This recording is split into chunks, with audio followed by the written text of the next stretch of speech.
Well, hello, everyone. I am so excited for today. We have been praying for you. We have been waiting for you, and I hope we are live. Welcome, welcome, welcome, welcome to our 3-hour free-for-all live stream that we are going to do to support you, to answer your questions, to love on you, to give you some important information, to help you meet some other people who you might find helpful in your journey to getting healthy and strong.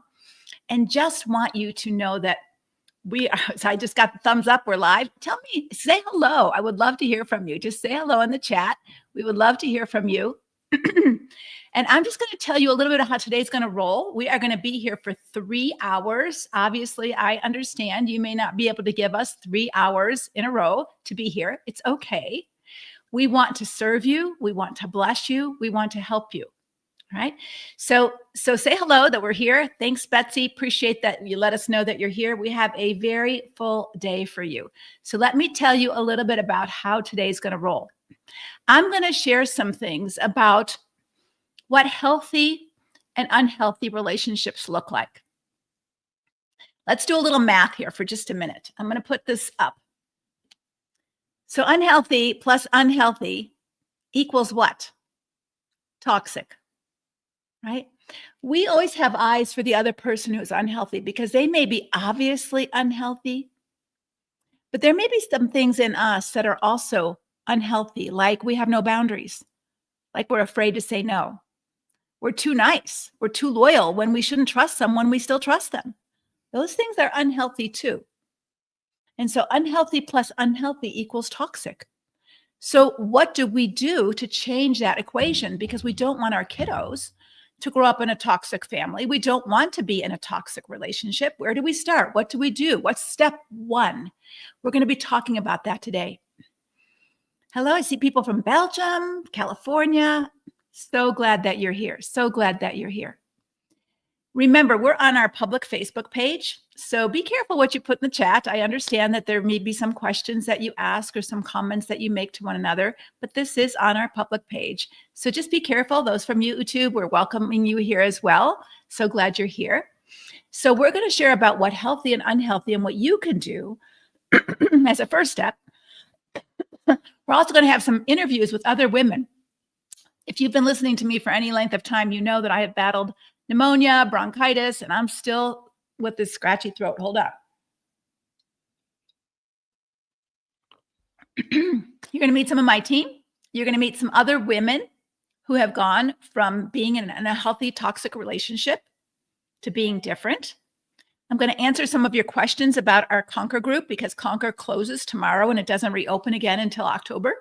So we only open Conquer stores twice a year. We're open now. We close tomorrow at midnight. And I want you to make a decision today. Is Conquer for me or not for me?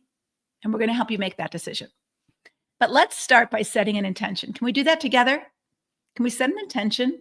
We love to do this because it's a world of distractions. Even here, I've got distractions. I've got something here, something here. It's very easy to get distracted. So can we set an intention that I'm going to be here and nowhere else for as long as you're going to be here? Maybe you're not going to be able to be here for 3 hours. I get it. But you're going to be here and nowhere else as long as you're going to be here. But one more intention you need to set. How are you going to be here? You can be in your seat, but you can still be somewhere else in your head, right? So pick a word. Pick a word. We do this a lot in Conquer. We help you to set an intention because when you set an intention, if you know where you're going, you're more likely to get there, right? So what's a word that would be your intention for today? However long you're going to be with us. Is it curious? I'm going to be curious. I'm curious about this Conquer group. I don't know anything about it. I heard about it. I'm going to be present. I'm going to turn off my distractions. I'm going to put my phone on silent. I'm going to be open to new ideas. How are you going to be here and nowhere else? Would you put a word in the chat that would just give me an indication that you're setting your intention? That you're saying to yourself, this is how I'm going to be. Because one of the things that we have learned, studies have shown, is that you start to get healthy when you've been in an unhealthy relationship, whether you've been in an unhealthy relationship all your life from your childhood, or whether you've been in an unhealthy relationship since you got married, whatever that equation looks like. One of the first steps of getting healthy is reclaiming your choice. Reclaiming your choice. So right now, right here, right now, you might not have a choice with your husband, but you have a choice here on how you're going to show up. Betsy says, I'm going to show up curious. How are you going to show up? Attentive, open, trusting. Good, good. How are you going to show up in this live stream? You get to decide. I can't make you show up anyway. You get to decide. Calm. And once you understand you get to decide, that opens up all new kinds of possibilities for you. In a bit, I'm going to invite a few Conquer sisters to come and share their stories. Hopeful, thank you. And they're going to share their stories about what they've learned about themselves, about their marriage. Eager, Rachel says. Good, hopeful, eager, calm. Doesn't it feel good to make a decision about how you're going to be in this next 15 minutes, in this next 3 hours, however long you're going to be with us? So as I invite these women, I would love for you to grab a pen and paper because we're going to answer a question. And I want you to answer it privately for sure. If you choose to put it on the chat, that would be great. But if you don't feel comfortable, no problem. But I do want you to answer it for yourself. So grab yourself a pen, grab yourself a piece of paper, and I'm going to ask you a question. I read a quote recently that really intrigued me. So I'm going to read it to you, and I'll read it twice. It says this: humans are not driven by the past. Humans are not driven by the past, but we're pulled forward by the future we're most committed to. Or I would add, by the future we most want to create. Now, this may shock some of you, but you get to create your future, just like you get to create your experience right here, right now, by setting an intention. As you're setting the intention, I'm going to be curious. I'm going to be open. I'm going to be calm. You're creating that kind of future for yourself as you're setting that intention. So I want you to take a moment and reflect. What kind of future would you like to create for yourself, for your kids, in the next 5 weeks, in the next 5 months, and the next 5 years? We're going to take 3 increments: 5 weeks, 5 months, 5 years. What kind of future would you like to create for yourself? I want you to picture that future. 5 years from now, you're safe, you're secure, no longer walking on eggshells. You're no longer bending over backwards trying to accommodate everybody or make everybody happy. 5 years from now, you feel strong inside. But let's start with 5 weeks, 5 months. And I'm going to just give you a minute to jot some things down with some pretty jotting music.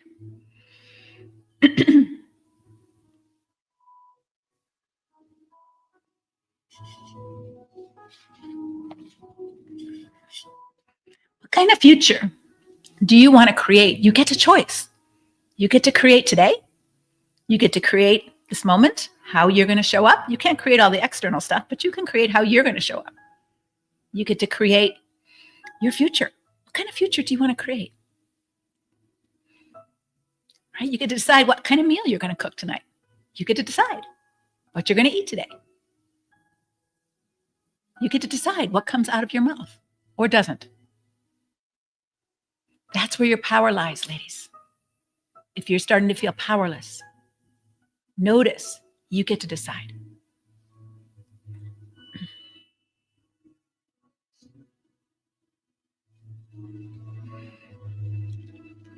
Okay, I hope you've written some things down for yourself. And if you're so inclined, you might want to share it with others if you feel safe to do so. You know, some of you might be in a destructive marriage. Probably most of you who are listening to me right now are. But maybe you're out of that marriage now and your past has been a destructive relationship with your family of origin. Today is a mess. Your marriage is destructive and you're just not sure what to do right now. And so the most important question I want you to answer for yourself right now is, what kind of future am I committed to make for myself, to make for my children, for my future self? And what kind of future are you most committed to working on? You see, let's picture you're going to get in your car. If you know where you want to go, I want to go to Costco. I want to go to California. If you know that's where you want to go, you're much more likely to get there.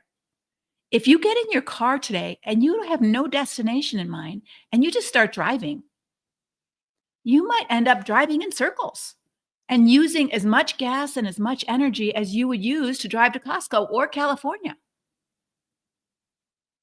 And so part of empowering you to get healthy is for you to recognize and own that you have choices.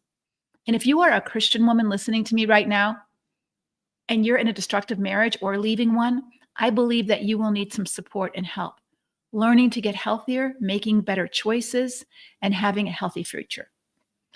And so what kind of future do you most want to create for yourself? Yeah, Marlo says free from toxicity and loving myself. Learning to be okay with my no matter what other people think. Peaceful. Yeah.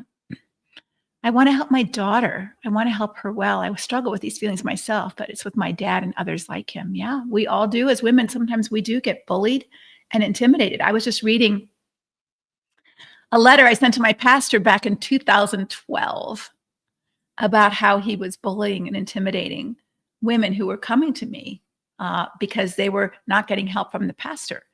And of course, he didn't hear me either, but it is true that we sometimes get bullied and intimidated, even when we try to speak up. Even if we try to speak up. Okay, so what does your future self most want? If you can hold on to that, that can be really, really valuable for yourself. So what I'm going to do now is I'm going to introduce Jen. She's here with us. I'm going to bring her up for you. Hold on, let me just make sure I got my cursor in the right place. Hey, Jen. Hi. Welcome. Thank you. So Jen, how long have you been in Conquer? It's actually a year this month. Okay, so 1 year. Yes, one year. You have a story that you got married later in life at 51, right? I did. I was happy being single. I had a full and fulfilling life as a Christian single woman. Jesus rescued me at 19 and changed the trajectory of my life. And I was active in my church. I served both locally and abroad, and as well as in the community, a lot of times with at-risk youth. I love traveling, and I still enjoy traveling and hospitality. And that desire to marry was still there, but I also know I was okay if I spent my life as a single woman. I said I will still go to eternity and spend that rest of eternity with the Lord, and I was okay with that. Mm-hmm. Kind of a key factor in my story is I grew up in a home filled with domestic violence, and my mother was mentally ill. She was abusive to all of us, and there was just chaos from both parents. But she targeted me. And so by God's grace, I used my single years to pursue healing, just through biblical counseling.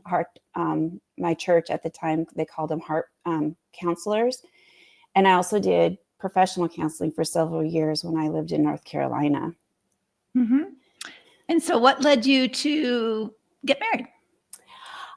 So, I was having fun. I had, again, gone out of the country multiple times with my church in Raleigh. And then 2020 happened to all of us. And life went from very full and to very quiet. And both my parents died when I lived on the East Coast. And so I had moments of, I would say, homesickness, but it was never anything that really stuck around. And again, I had a very full life and helping with singles ministry and different things. But once I was at home every day, and there's no hikes, there's nothing to organize, no volunteering, that thought became more recurring. And so I kind of started leaning into it and going, okay, this is not just a random thought. This isn't grief talking. And so I made the decision in September of 2020 to move from North Carolina to Nebraska. But then some things happened with the sale of my townhouse. I glamped in my townhouse for 3 months because everything I owned, I'd reduced into a 500 cubic foot pod. And then I wasn't going anywhere. And so I decided to detour through Texas to be near my sister and her family for a year. Okay. And what led you to marry your husband? I knew my husband from 2007, and we connected off and on over the years. We went on a short-term trip to Guatemala with our singles group, and that's how we started becoming friends. And that was, I think, back in 2008. And then a year later, we went on a few dates. I think maybe one or two actually, and I friend zoned him. Then I moved away, and then I was in Omaha in 2019, and we had reconnected before I got home. And so we went on a few dates, and I friend zoned him again. And then we didn't talk for a couple of years. And then in August of 2021, I was still in Texas, and I reached out to him. He was on my mind a lot. And unfortunately, he was losing a sibling to cancer. And I really at that time thought that was why we were connecting again, just to, as friends, because we did say we wanted to stay friends. And so I didn't tell him I was moving back to Omaha. I knew I didn't want to stay in Texas. So it was a nice year, but I knew I was coming home. And we started talking after that. We messaged about his brother, and then we started talking on the phone on a regular basis, and he seemed different. And so when I did move back to Omaha in January of 2022, we started dating. And I had a small group of friends that we've known each other for over 30 years. We've remained close even when I lived out of state. I quickly became a part of his small group, which is a wonderful group of mature, older, but also mature Christians. And it was just such a beautiful group. It still is wonderful people. So we had people around us. There were no major red flags, no major concerns. And so he proposed to me in April. We had what I call crucial conversations. And we had a couple conflicts. I thought we worked through them maturely, and he proposed in April. He wanted to get married right away. I pumped the brakes, and we agreed on July. And so that's kind of how we reconnected after so many years. Okay. So right away, though, after you got married, things started to feel a little off. What Yes. did you see, or what felt off to you? I didn't know it was going to be a pattern, but when he was dealing with an insecurity, we both entered into it with insecurities, being older, and very settled lives. But he would shut down, and and he would. It was that particularly went around intimacy, but again, it became a pattern, and so. It didn't matter. And then those insecurities led to just accusations. And I noticed an ongoing low-level anger and irritation towards me. And we just had a high conflict relationship. And sometimes I didn't know what I did. Other times I would be blunt, and too blunt, I'm sure, when I was being accused of things. And so those are the things that just started to unravel. What I thought was a changed man who was very kind. And he has a kind side. I will say that has a generous side, but it turned out once we got married, it was towards others and less towards me as time went on. Mm-hmm. Were you guys involved in that same small group? Were they seeing these signs too, and were they trying to help you? No, we kept it hidden. I was an excellent mask wearer. I did not want to tarnish his reputation. And then I think part of me was because he had been involved with them. They actually met through the entire pandemic together.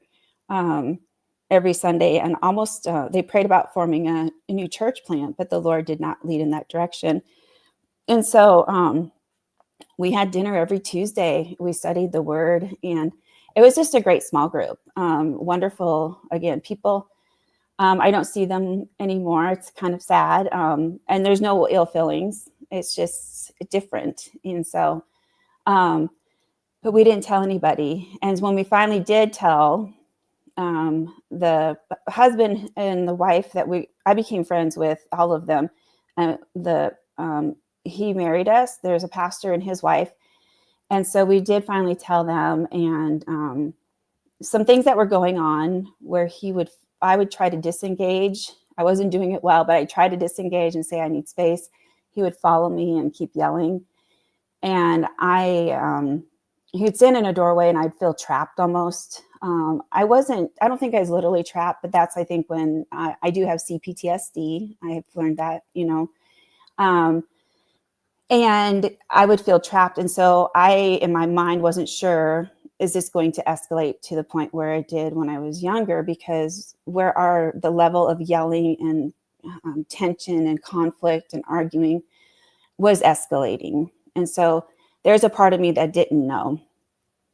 So they told him he couldn't do that. That was wrong. They asked me if I was safe. I said, yes, I do believe I'm safe, but it wasn't good. And we met with them a few times, but it just kind of fizzled out meeting with them. And then we never let the rest of the group know. They didn't, and we didn't. And so things did not get better. We talked to them again. They said, we think you need to talk to someone else. And that's when we started seeing a pastor for biblical marriage counseling. And so what was some of the things that led you to join Conquer? We had been married, well, it was April of last year. And so we hadn't even hit our second anniversary, and things just continued to get worse. We met with this pastor, and my ex-husband did admit to me that he thought it was be a one and done meeting, and the pastor would look at me and say I was the problem. And it didn't go well for him. The first 4 sessions, he was on the hot seat, and I knew my turn was coming, but it just didn't go well for him. And so there was a lot of lies of omission. Some came out right away in our marriage, and some came out through the counseling process. And I did choose to forgive him, but there was no trust. It had been completely broken because one of my deal breakers, that's where an actual lie came out like 18 months into our marriage, that I would not have married him had he answered me truthfully. And so things at home so then my husband, we probably at the 7th or 8th meeting with this pastor, my husband just did a 180. He got offended by something the pastor said, and he was done. And so things just, again, I thought things were going better, and next thing you know, they weren't. And so there was a few incidents, one on Easter and then one 3 weeks later. And that's when I was like, I'm in trouble. I saw a ad come up on Facebook, and it was for a free webinar, and it was called, "If He Doesn't Hit You, Is It Still Abuse?" And I knew the answer was yes, but I still wasn't really connecting that I was in trouble. I think at that point, I decided I need to go back to a professional counselor because my anxiety I called it elephant on the chest level. And I was having blood pressure issues, migraines, and starting to have a lot of GI issues. And so it was a very awkward session, and I ended up finding a new counselor. But during that session, at the very end, she's like, "You've said nothing positive. I don't know why you're here, but I think you should read this book." And so I signed up for the webinar knowing I would watch the replay because I had to work. And then with the book, I looked it up when I got in the car, and I was like, that name sounds really familiar. And it was your book, The Emotionally Destructive Marriage. So I went back and I watched the replay, and Conquer was open for, I think, another 3 days. And that's when I really felt the Lord was saying, you need to join. And so I did. And so thank you so much for sharing your story. What was one aha moment you had as you were going through the Conquer process, Conquer journey even? I think probably the biggest aha was just joining and really jumping in initially. I was in panic mode at this point. But also getting your book arrived, and it was taking the quiz. And I didn't have, in my marriage, there wasn't financial abuse. There wasn't the different types of abuse, physical. We had no children. Neither of us, we're way past the children years. Neither of us had children, previously. And so there's no physical abuse. But all the other situations, I answered most of those questions often. And it was the last few questions where it talked about the impact it was having. And I think that's what really sealed it for me, that I was in trouble. And so that was at the same time I was joining Conquer, and I was hearing for the first time that I knew I'd been around enough to know this is very faith-based. It's very pro-God-centered marriage. But I also was hearing for the first time that there are other verses in the Bible that talked about for reasons for divorce. But even still, I wasn't the one who wanted the divorce. I was still trying to be in that stay well category. Mm-hmm. Okay. What did you, like you said, you got some insights on forgiveness during the Conquer journey. What was some of the growth that you did? So those of you who are interested and you're listening, in Conquer, Jen's been in Conquer for a year, but the first 6 weeks when you join, we take you through a very specific Conquer journey so that you have some tools, some support, some information that you will need right away to get started. We don't just leave you wandering, like, what do I do next? You know what to do next. We will hold your hand and get you through the first 6 weeks. But what was in that 6 weeks, you learned something powerful for yourself on healing and forgiveness. Can you share that? As a child of God, I knew forgiveness was my only option. And it was for my sake. It's a command that we're given. And it's a serious charge that the Lord gives us. But I was learning that if we ignore that, there can be consequences. But when he commands us to do that, it's for our good. And so I really started to learn how gracious the Lord is with us, because it's not just like, okay, I forgive and then it's done. He's very gracious with us during the healing process and the forgiveness process. And that can vary from person to person with so many factors. And I knew I was that servant who had been forgiven of much, but my emotions, were just stuck in sadness from the rejection and just being blindsided. And so I really worked towards forgiveness. And I think the one thing, as again, I said, I knew I was that servant, and that I'd been forgiven of a debt that I could never repay. And so I think what I learned through it all is that a deeper knowledge of that my sin cannot separate me from God. Because I didn't respond well. I did try to do things the right way, and when they failed, I would give up. Or my responses in anger were no better, no different. And so, but I did learn that where I used to hide from the Lord, I'm learning to this day that nothing I can do can separate me from Him and from His love. But I also recognize the impact of my own sin can negatively impact my fellowship with Him and others when I choose to isolate. I'm so glad that you talked about that, because I think what happens so much for all of us, it's not just you, it happens to me too. Even all the teaching I've done, all the work I've done, it still happens because we're human. Mm-hmm. That when we get hurt, when we get rejected, when we get shamed by someone, or, thrown away by someone that we wanted to care about us or to value us, there's a temptation there to hate, to retaliate, whether we do it out loud or we just do it inside. Mm-hmm. Our emotions are full of, how can I get back to them, and how dare them, they do this to me, and I hate them. And, I've had, murderous feelings. We've all had these things. Mm-hmm. And one of the things I think that is so unique about our ministry is we just normalize this. This is part of the human dilemma. This is part of the human condition. We are going to struggle with these things. Conquer will teach you what to do with them in a healthy way. And so, yes, forgiveness isn't going to necessarily make your relationship better with Him, but it makes your relationship better with Him. Mm-hmm. and with yourself, in that you're mm-hmm. not filled with that toxic poison mm-hmm. that your body has to absorb all that rage, that anger, that hurt, that rejection that just keeps churning again and again and again. And so I'm so glad that you talked about that, because it didn't change your relationship with your ex-husband, but it did change your relationship with God and yourself. It really did. And, it's one of those things where I learned after the divorce that I still had some unhealed trauma that I wasn't aware still existed. I did a lot of hard work. And so I was confused about that as well.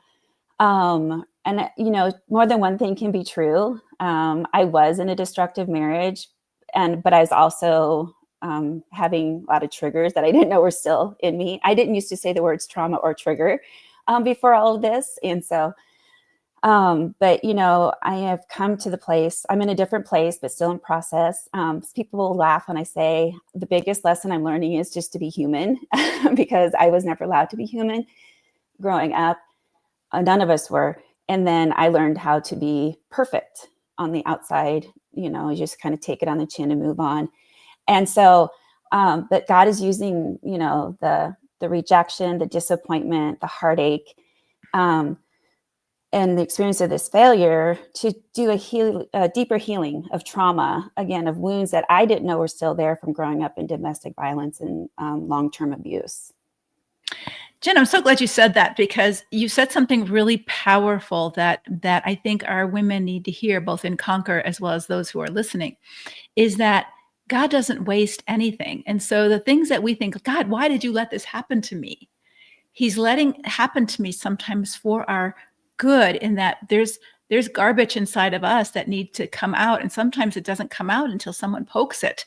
And that trigger, isn't, oh, you made me, feel bad. It's, why am I so reactive to this person's, rejection? Why am I feeling like I'm worthless just because they don't love me anymore? And these are moments for us to do some work that can bring us to a different level of healing. And so I'm so glad that you said that, because sometimes women feel like, oh, I just need to stop this marriage and I'll be fine and I can find someone else and everything will be great.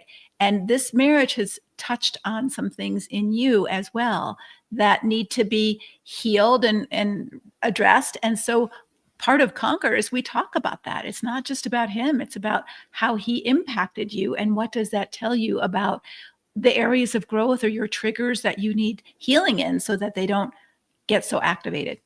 Yes, I agree. Yeah. Yeah.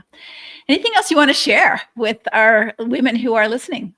I think my biggest takeaway is don't compare your story to others. And so, my journey in an emotionally destructive marriage was short, but the impact was great. And as I started this journey, and this because of my choices and my own internal destructive narrative, I had isolated myself in shame and embarrassment, with my friends and even my family. And so when I initially joined Conquer, I said I knew God brought me to it, but then I wasn't sure I was in the right place, because my story was so different than the ones I was hearing about and reading about. And so I didn't initially engage that much. And then when I did start sharing, I was met with grace. I was met with so much encouragement, validation, prayer support, and just support in general. And so at the end, I recognized I was exactly where I needed to be for that season. And so don't be afraid to ask questions. Don't be afraid to ask for prayer or for guidance. In the Facebook page, if you join, you get to be a part of that. And you'll find an army of caring coaches, mentors, and sisters in Christ to help you along your journey. So true. I'm so proud of how our women show up for each other. And I really appreciate you saying that, sometimes our story doesn't feel as dramatic as someone else's story. So now, do I really belong here? And we have all levels of stories, all levels of types of abuse, short-term marriages, long-term marriages. And so if this is you, where you're saying, I am falling apart inside because I am in a marriage that's harming me, hurtful, impacting me, and I'm depressed, or I'm anxious, or I'm, reacting in bad ways in front of my kids that make me embarrassed. And it's not at all the person I want to be. Conquer is a good first step. It's not maybe the only step. You know, Jen, you're still in your own therapy and things like that, but it can be a great first step. Yes, absolutely. Thank you so much for being a part of our live stream. Appreciate you showing up and sharing your story. Thank you for having me. Take care. Bye-bye. You too. Bye. All right. Let's give a shout out to Jen in the chat of appreciation. Wasn't her story amazing? And I'm so awed by the brave women who are willing to show their face on Facebook, come up and share their story to help you know that you are not alone, to help you see that it may not be as bad as someone else's, but it's still bad for you. If I have a broken leg, I'm grateful that I don't have pancreatic cancer, but my broken leg is still painful to me, and I still need healing for me. And so please don't negate your situation because it's not as bad as someone else's. Take care of you, and Conquer will help you learn how to do that. I think many of us as Christian women have been groomed to stay somewhat helpless children in a marriage, that our husband's going to take care of us. Our husband's going to solve our problem. Our husband's going to help us, live financially, that we can't get a job. We never prepared for that because we only wanted to be a wife and mom. And a wife and mom is a noble calling, but it's not all of adulthood. Right? A wife and mom is not all of adulthood. These are two roles that you have, but it's not all of who you need to be a self-sufficient, independent woman who can take care of yourself, even if you're married, right? Adulting means you are a self-sufficient, independent woman who is capable of taking care of yourself, even if you're married. That's a good thing to be married. But if you're not capable of taking care of yourself, if you're not self-sufficient, you are much more vulnerable to someone who's going to hurt you and take advantage of you. And then you have no escape route. You have no way out. And that used to be in patriarchal culture in times when women didn't have the opportunities that they have today in this culture. Some of you are here from foreign countries, and I understand. I've been to many foreign countries speaking on this. I've been to Russia and Iraq and Cambodia and the Philippines, and I've been to Romania, and it's not the same, and we don't have the same laws, and I get that. And you have different options. But if you're in a foreign country, you can still join Conquer. You can still get the support and the needs that you need to have met here. We're not going to pay your bills, but we're going to teach you how to grow into the woman that God called you to be so that you can pay your bills. Yes, Conquer is a cost, but what will it cost you to continue to stay in the same place? This cost is as low as we can make it, $37 a month to join Conquer, and you can quit anytime. So I would highly encourage, if your heart is beating a little hard right now and you're debating with yourself, should I, shouldn't I? Why don't you try it on? Why don't you try it on for a month or two? Go through the Conquer journey. Go through that 6-week Conquer journey. I mean, 2 months of Conquer, $74 is less than a therapy session. And a therapy session, you're not going to get help in one session. If you go through the Conquer journey, you are going to get some help right away. Not solving all your problem, not fixing your husband, but helping you see, helping you to get clear, helping you to begin to set some boundaries, helping you to get a little stronger. Not all the way done. Obviously, no one changes in 6 weeks, but it begins to give you the map of where you want to go, and you know how to get there. And you will have the support and the accountability to get there. So right now, I'm going to invite Coach Diana to join our time. Let me add you to the stage. Hi, Diana. Hi. Oh, it's very dark where I am, is it not? I don't have good lighting in my office. Well, hello. Yeah. Hi. Diana has been one of our coaches for a number of years. How long have you been a coach on our team, Diana? Leslie, I've been working with you for 8 years, I think, on the team for a little over 6. Yeah. So Conquer is just 10 years old. So Diana came on pretty quick because It was too much for me. So let me just tell you a little story as we get to know Diana, how Conquer started. It's 10 years old this year. And I was a therapist. I was working with lots of women in destructive marriages, and they were done with their therapy, or I couldn't even see them for therapy or coaching because I was just too busy. My schedule was full. I was getting burnt out.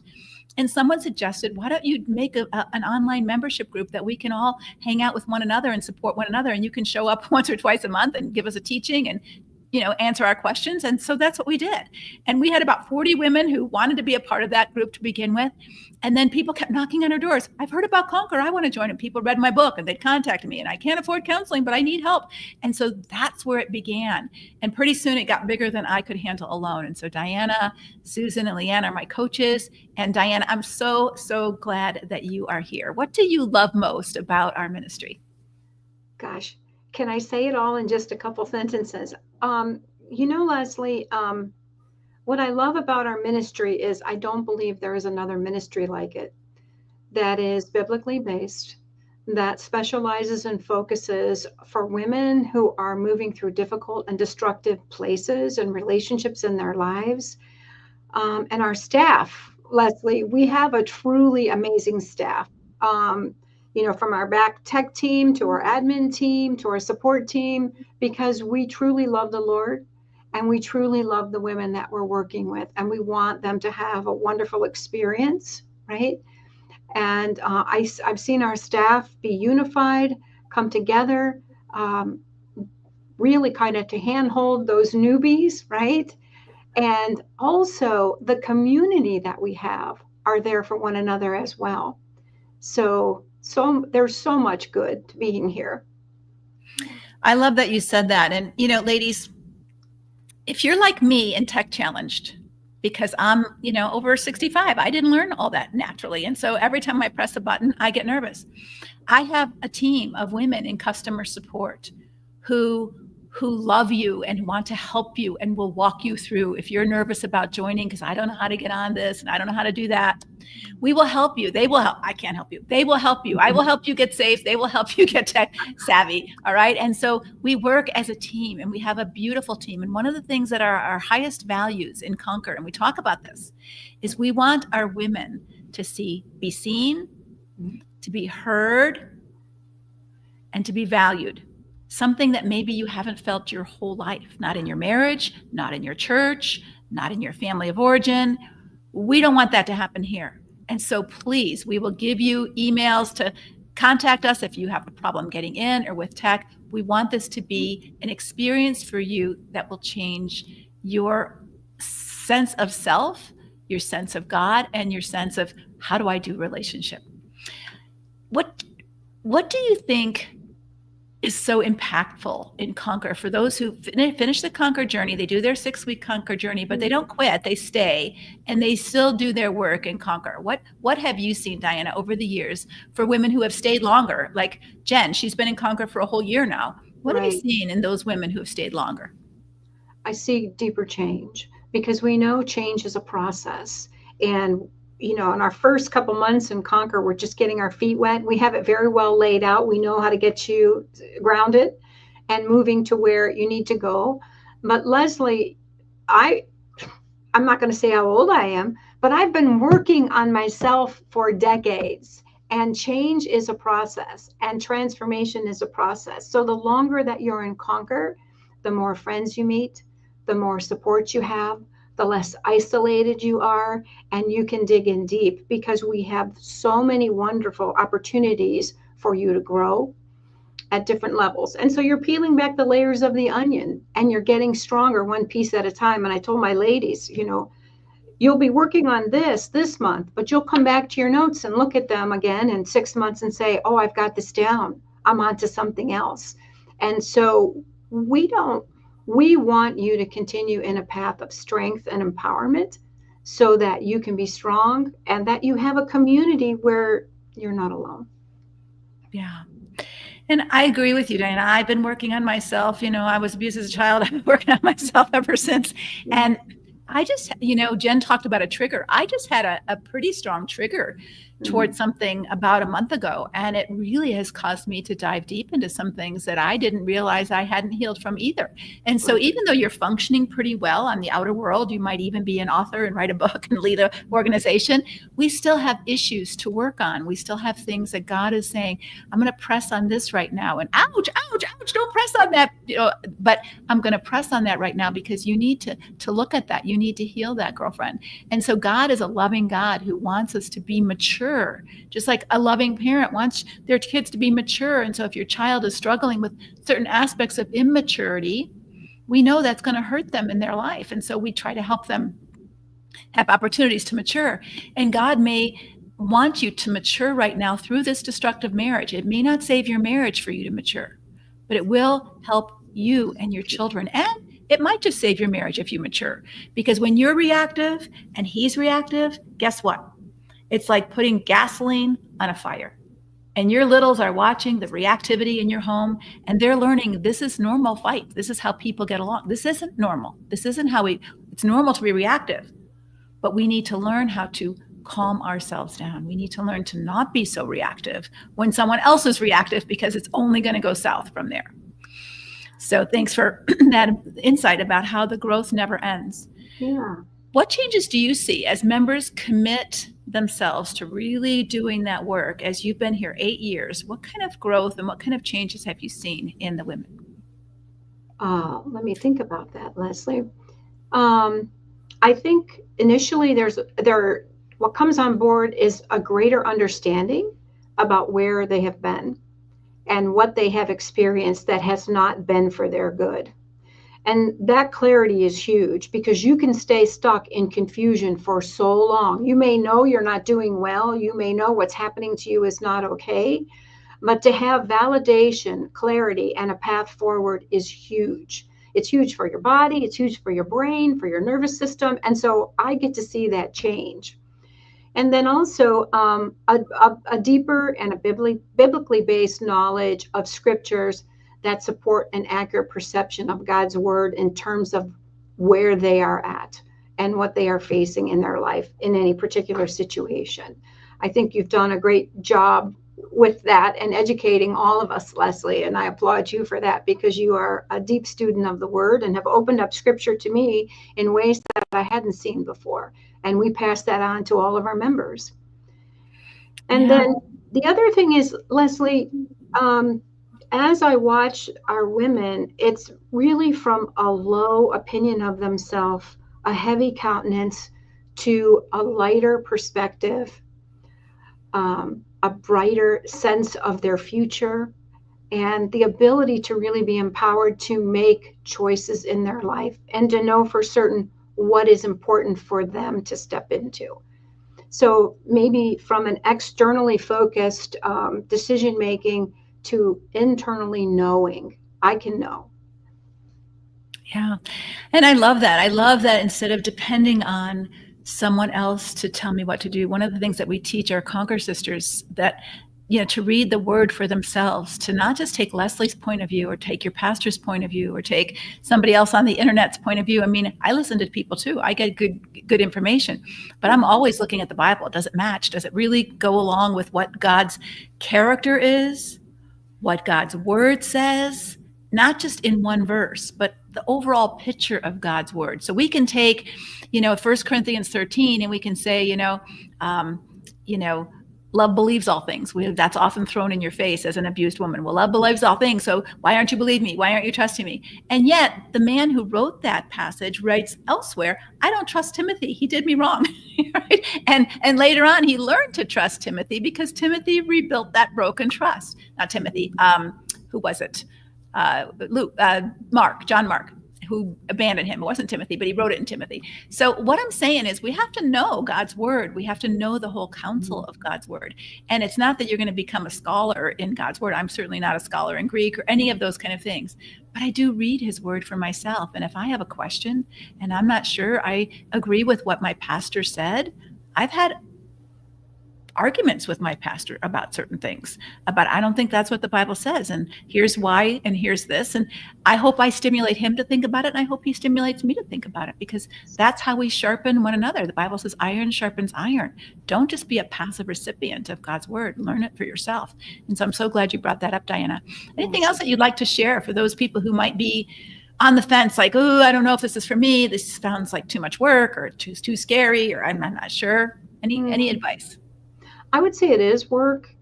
I would say it is work, but I also believe very strongly in it is the calling of our life to self-examine and to grow, and as you said, to mature. I'm going to go back to what I love about the way everything is designed in our ministry is that it's specific, it's strategic, and everything is laid out so you don't have to really know your next step. It's there for you. All you have to do is be willing to show up and dive into the work. There's support along the way. But I feel like, what's the goal, Leslie? The goal is healthier. We want to be healthier women to glorify God. We want to be healthier for our children and in all of our relationships, and then invite others to that healthy change. And I think it's a small financial investment for a great growth opportunity. Yeah. Thank you so much, Diana. I really appreciate you saying that, because I believe that too. It's God calls you. This is God's will for you to mature and live a holy life. It is God's will for you to do that work. It is work. And nobody says, oh, I shouldn't have to clean my house. What's wrong with me? Nothing. We clean our house. We do it every day. You do your dishes every day. You flush your toilet every day. You take out your garbage every day. You do your work in the house to keep the house the way you want it.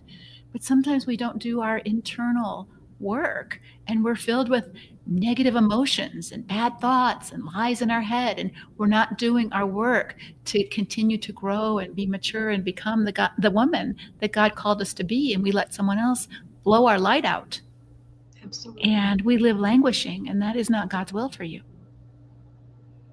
Yes, I just want to say, for those that are even questioning it, it's a small investment, and it'll change your life.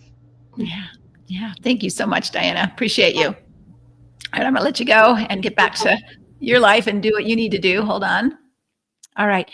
I hope you heard, Diana, that I think we can notice this in our house. House is a good metaphor because our body is our house, right? And most of us, we might never say, well, I don't have time to clean my whole house today. Of course, we may not have time to clean our whole house today, but we will make time to clean our dishes. We will make time to, make our bed. The basics of whatever bugs us, we will make time to do. We may not have time to clean our whole house. Conquer is the same way. You may not have time to revise your whole life. Of course you don't. Of course you don't. But what if you took one small step at a time, just like cleaning your house? I'm going to go through the mail today. I'm going to clean out this drawer today. I'm going to wash my dishes today. I'm going to, make my bed every day just so that I feel better. That makes me feel better. So I have a couple of things in my house. If my bed's not made and my dishes aren't clean and my bathroom sink isn't cleaned out of all the hairs and crud from my makeup, I just don't feel good. I do that every day. And it doesn't take that much time, but it does take some time. And sometimes people think, I don't have enough time. That's a lie. We all have 24 hours a day. We all have that gift of time. 24 hours you get.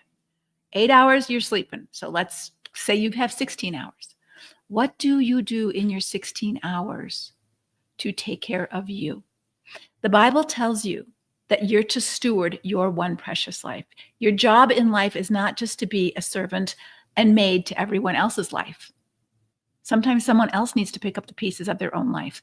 Galatians 5 says that we are to bear one another's burdens. And so sometimes I pick up the burden of someone that's too heavy to pick up. That's why we joined Conquer, because it's too hard to do it by yourself.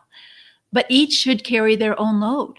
And so we can't do it for you. We can teach you how to do it, and then you still have to do it in small steps forward.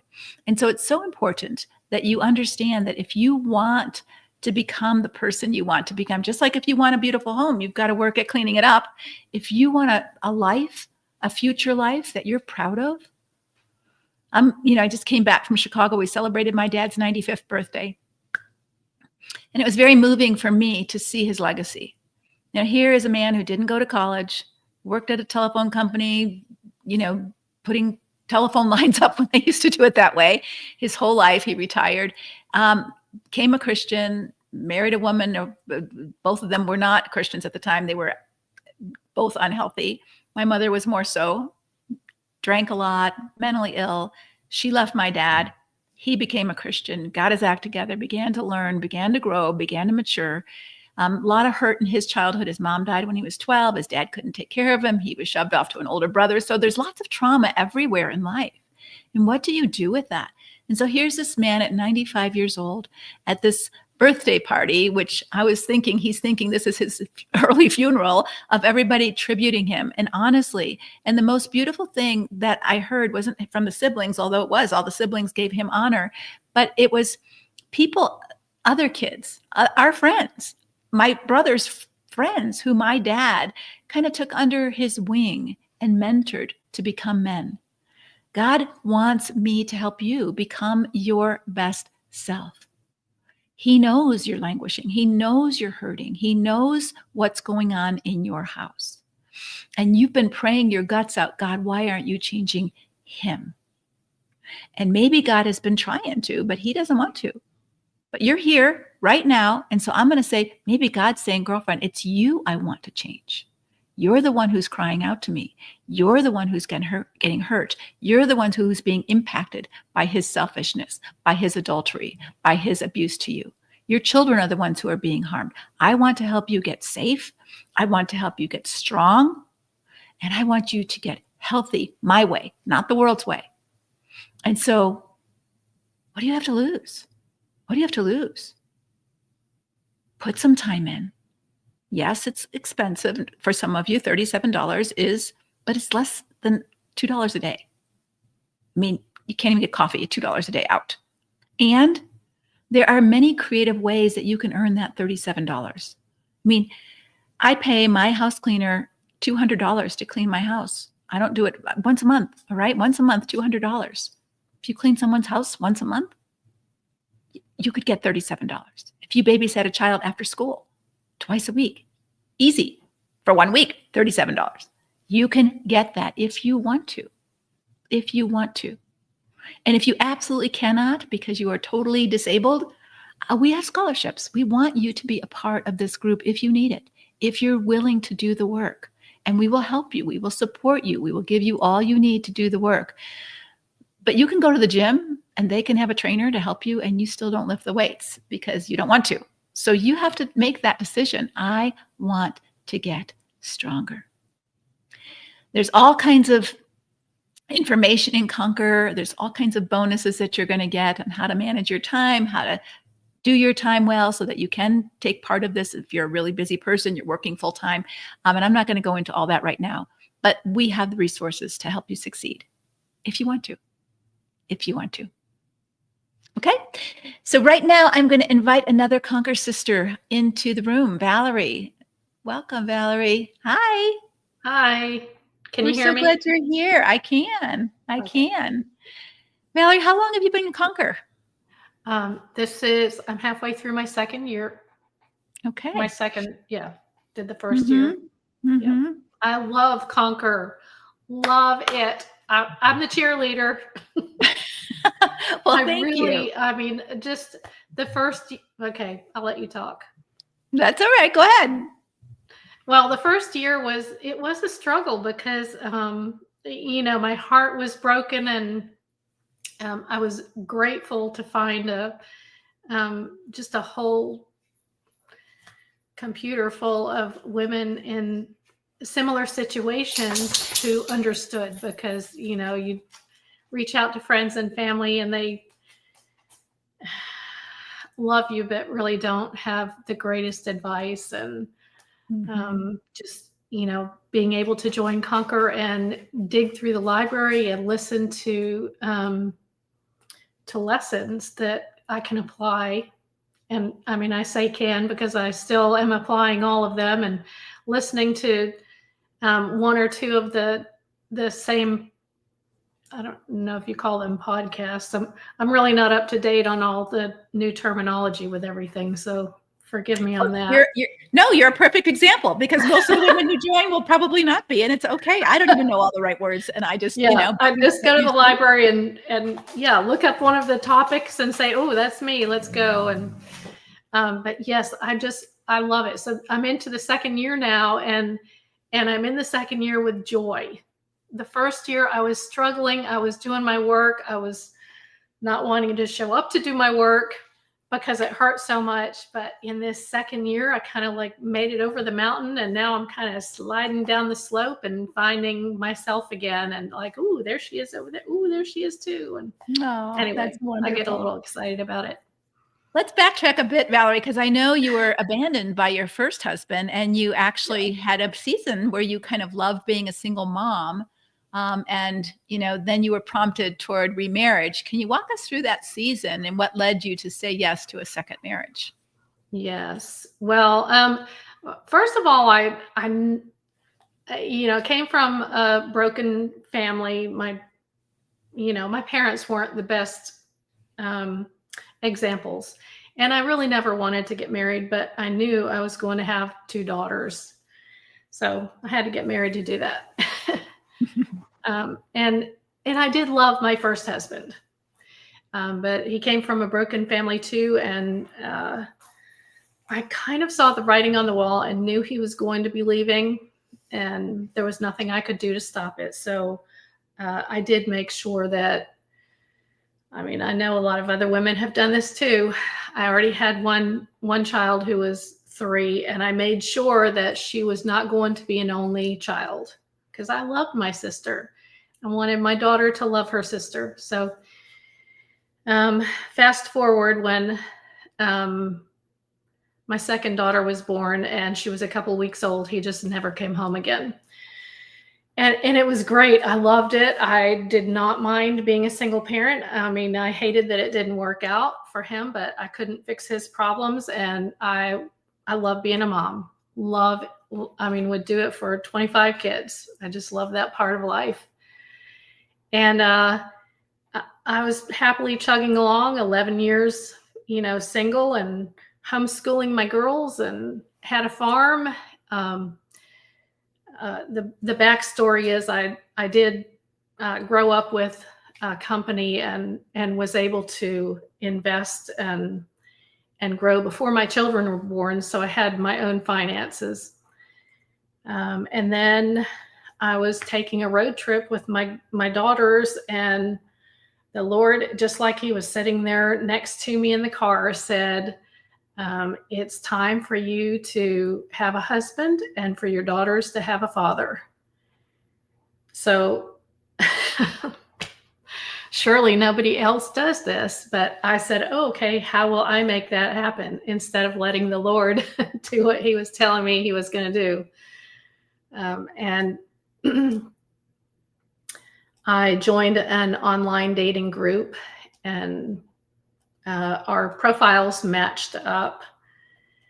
And, within a couple of months, I was in full prayer about it. And this was the man that the Lord wanted me to be with. And he moved from another state to my state. And we got married, and it was not love, but we had things in common. The first one being that we both loved the Lord.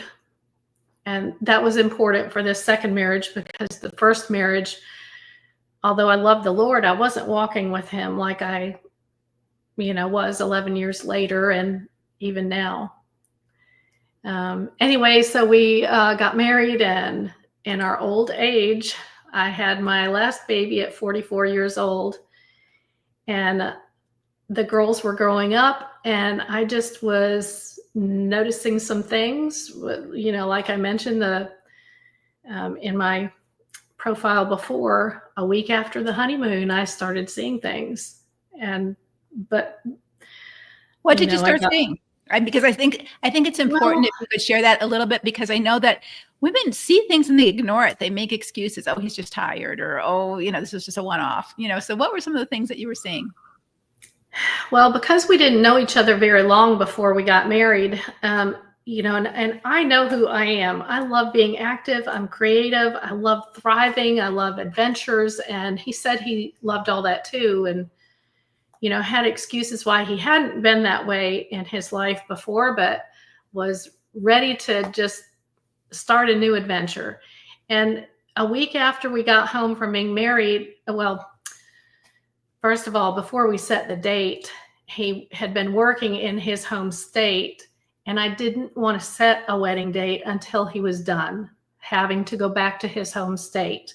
It's 5 hours away. I wanted to make sure that we would be a family and he wasn't going to leave. So he gave me a date when he would be finished with his project, and we set a wedding date. The first night we were home after our honeymoon, he mentioned something about going back to his home state the next morning. He said, "Oh, I've got to go back for a week." And I was, shocked. I asked him why, and he said he had not finished the project, that it was going to be several more months. I was not a happy camper. Yeah. But there was nothing I could do about it at that point. Mm-hmm. So it was around year 8 that you started to question things. So what was that moment? Going around, I plugging along, had my baby, had my girls, was homeschooling, ended up putting them in a public school situation. So I was a busy person. Plus, my other fun things that I like to do with friends, and I do conservation work on the beach. So I was busy having my good time, and every time that I would want for us to do something, paddleboarding or going to the beach or exploring a park, he always had excuses why he couldn't join us. Or if he did join us, he was always watching his watch because, oh, it's lunchtime. Oh, it's my nap time. Oh, he had these things going on that I just didn't understand. And it was around year 8 where I questioned his mother.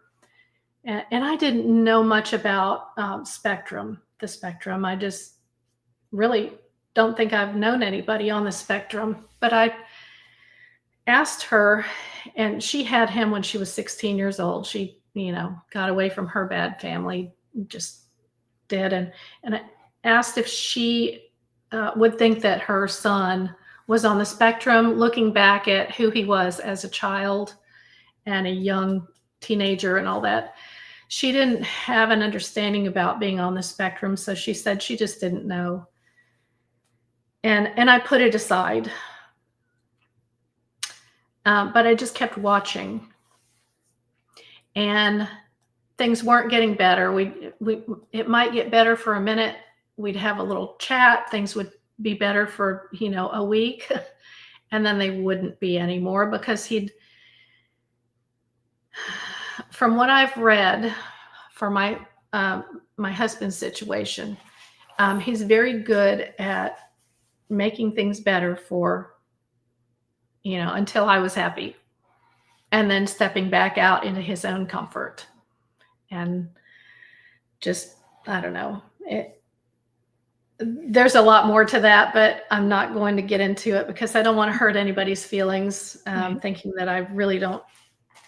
But because I'm still learning about being on the spectrum, I really wasn't opened up to the full extent of who he was until we were 18 years into the marriage. So at year 8, I put that aside. I went on some field trips with my son out of state, and of course invited my husband. And again, he always had excuses why he couldn't go with us. And one of the trips, the Lord was really speaking to me and put it on my heart to make a date with my husband when I got back. So I made sure, that he knew about it. I had a nice dinner, made sure the kids weren't at home, and just sat and talked with him. And one of the things my husband would always say is, we're just too different. He's from the country and I'm from the beach. And I'm very creative and outspoken, and his family isn't, and he isn't. And so then, I gave him a Coca-Cola and I had some hot tea, and I said, we are different. And God knew that when he brought us together, and we're supposed to be different.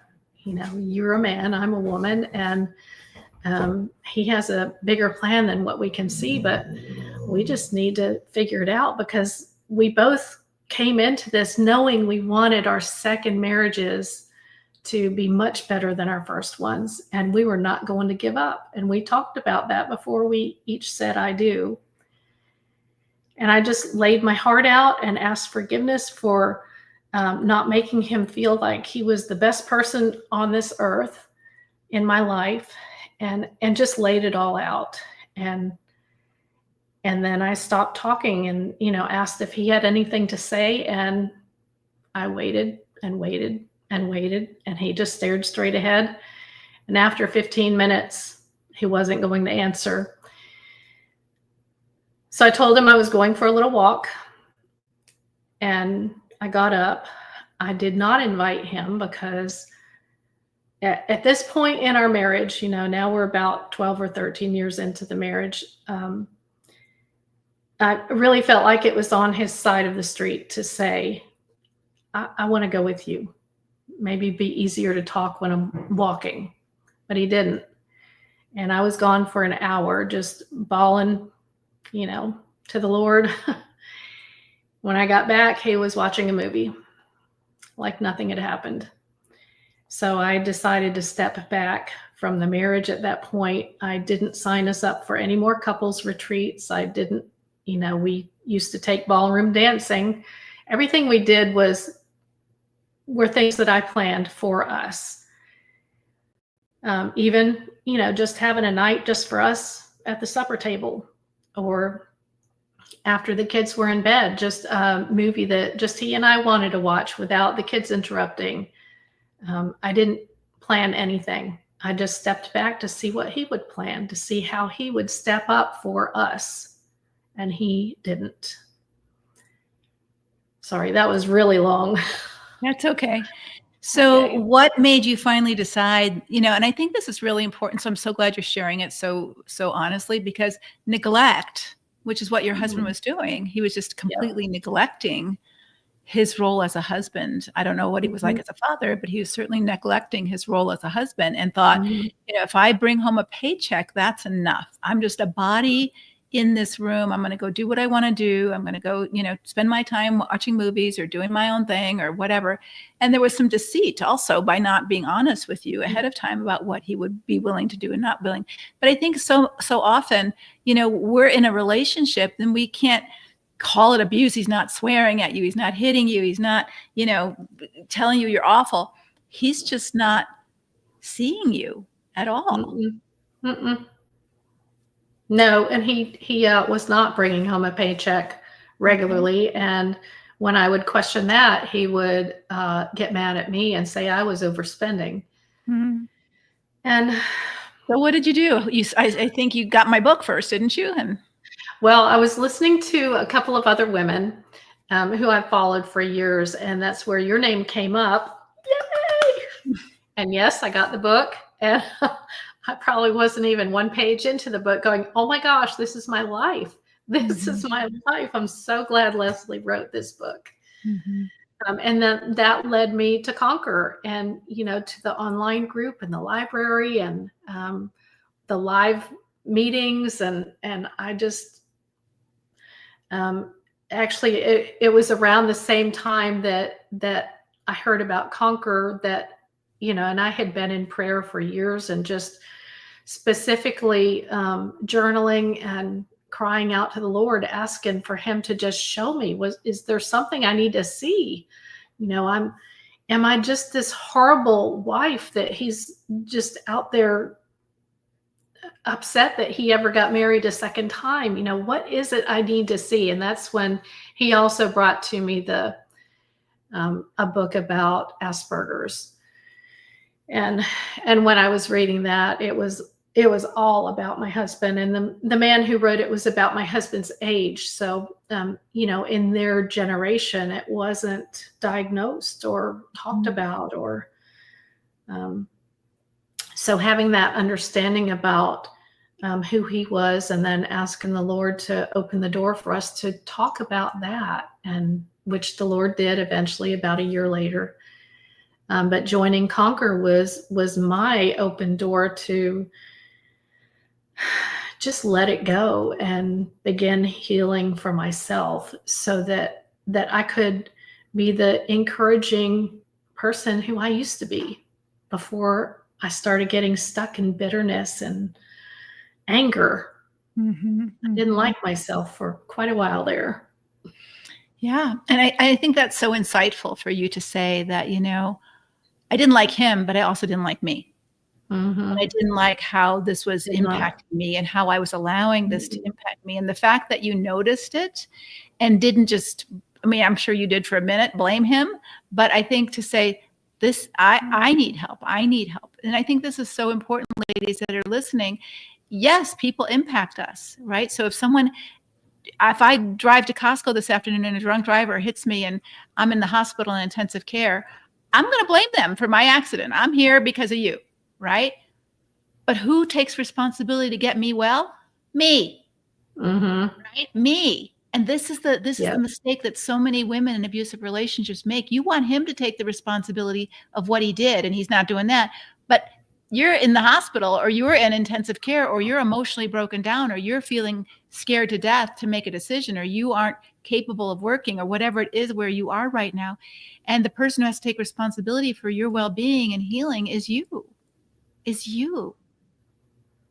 He can't do that for you, just like you can't do it for him. And so how did you begin to own he's not changing?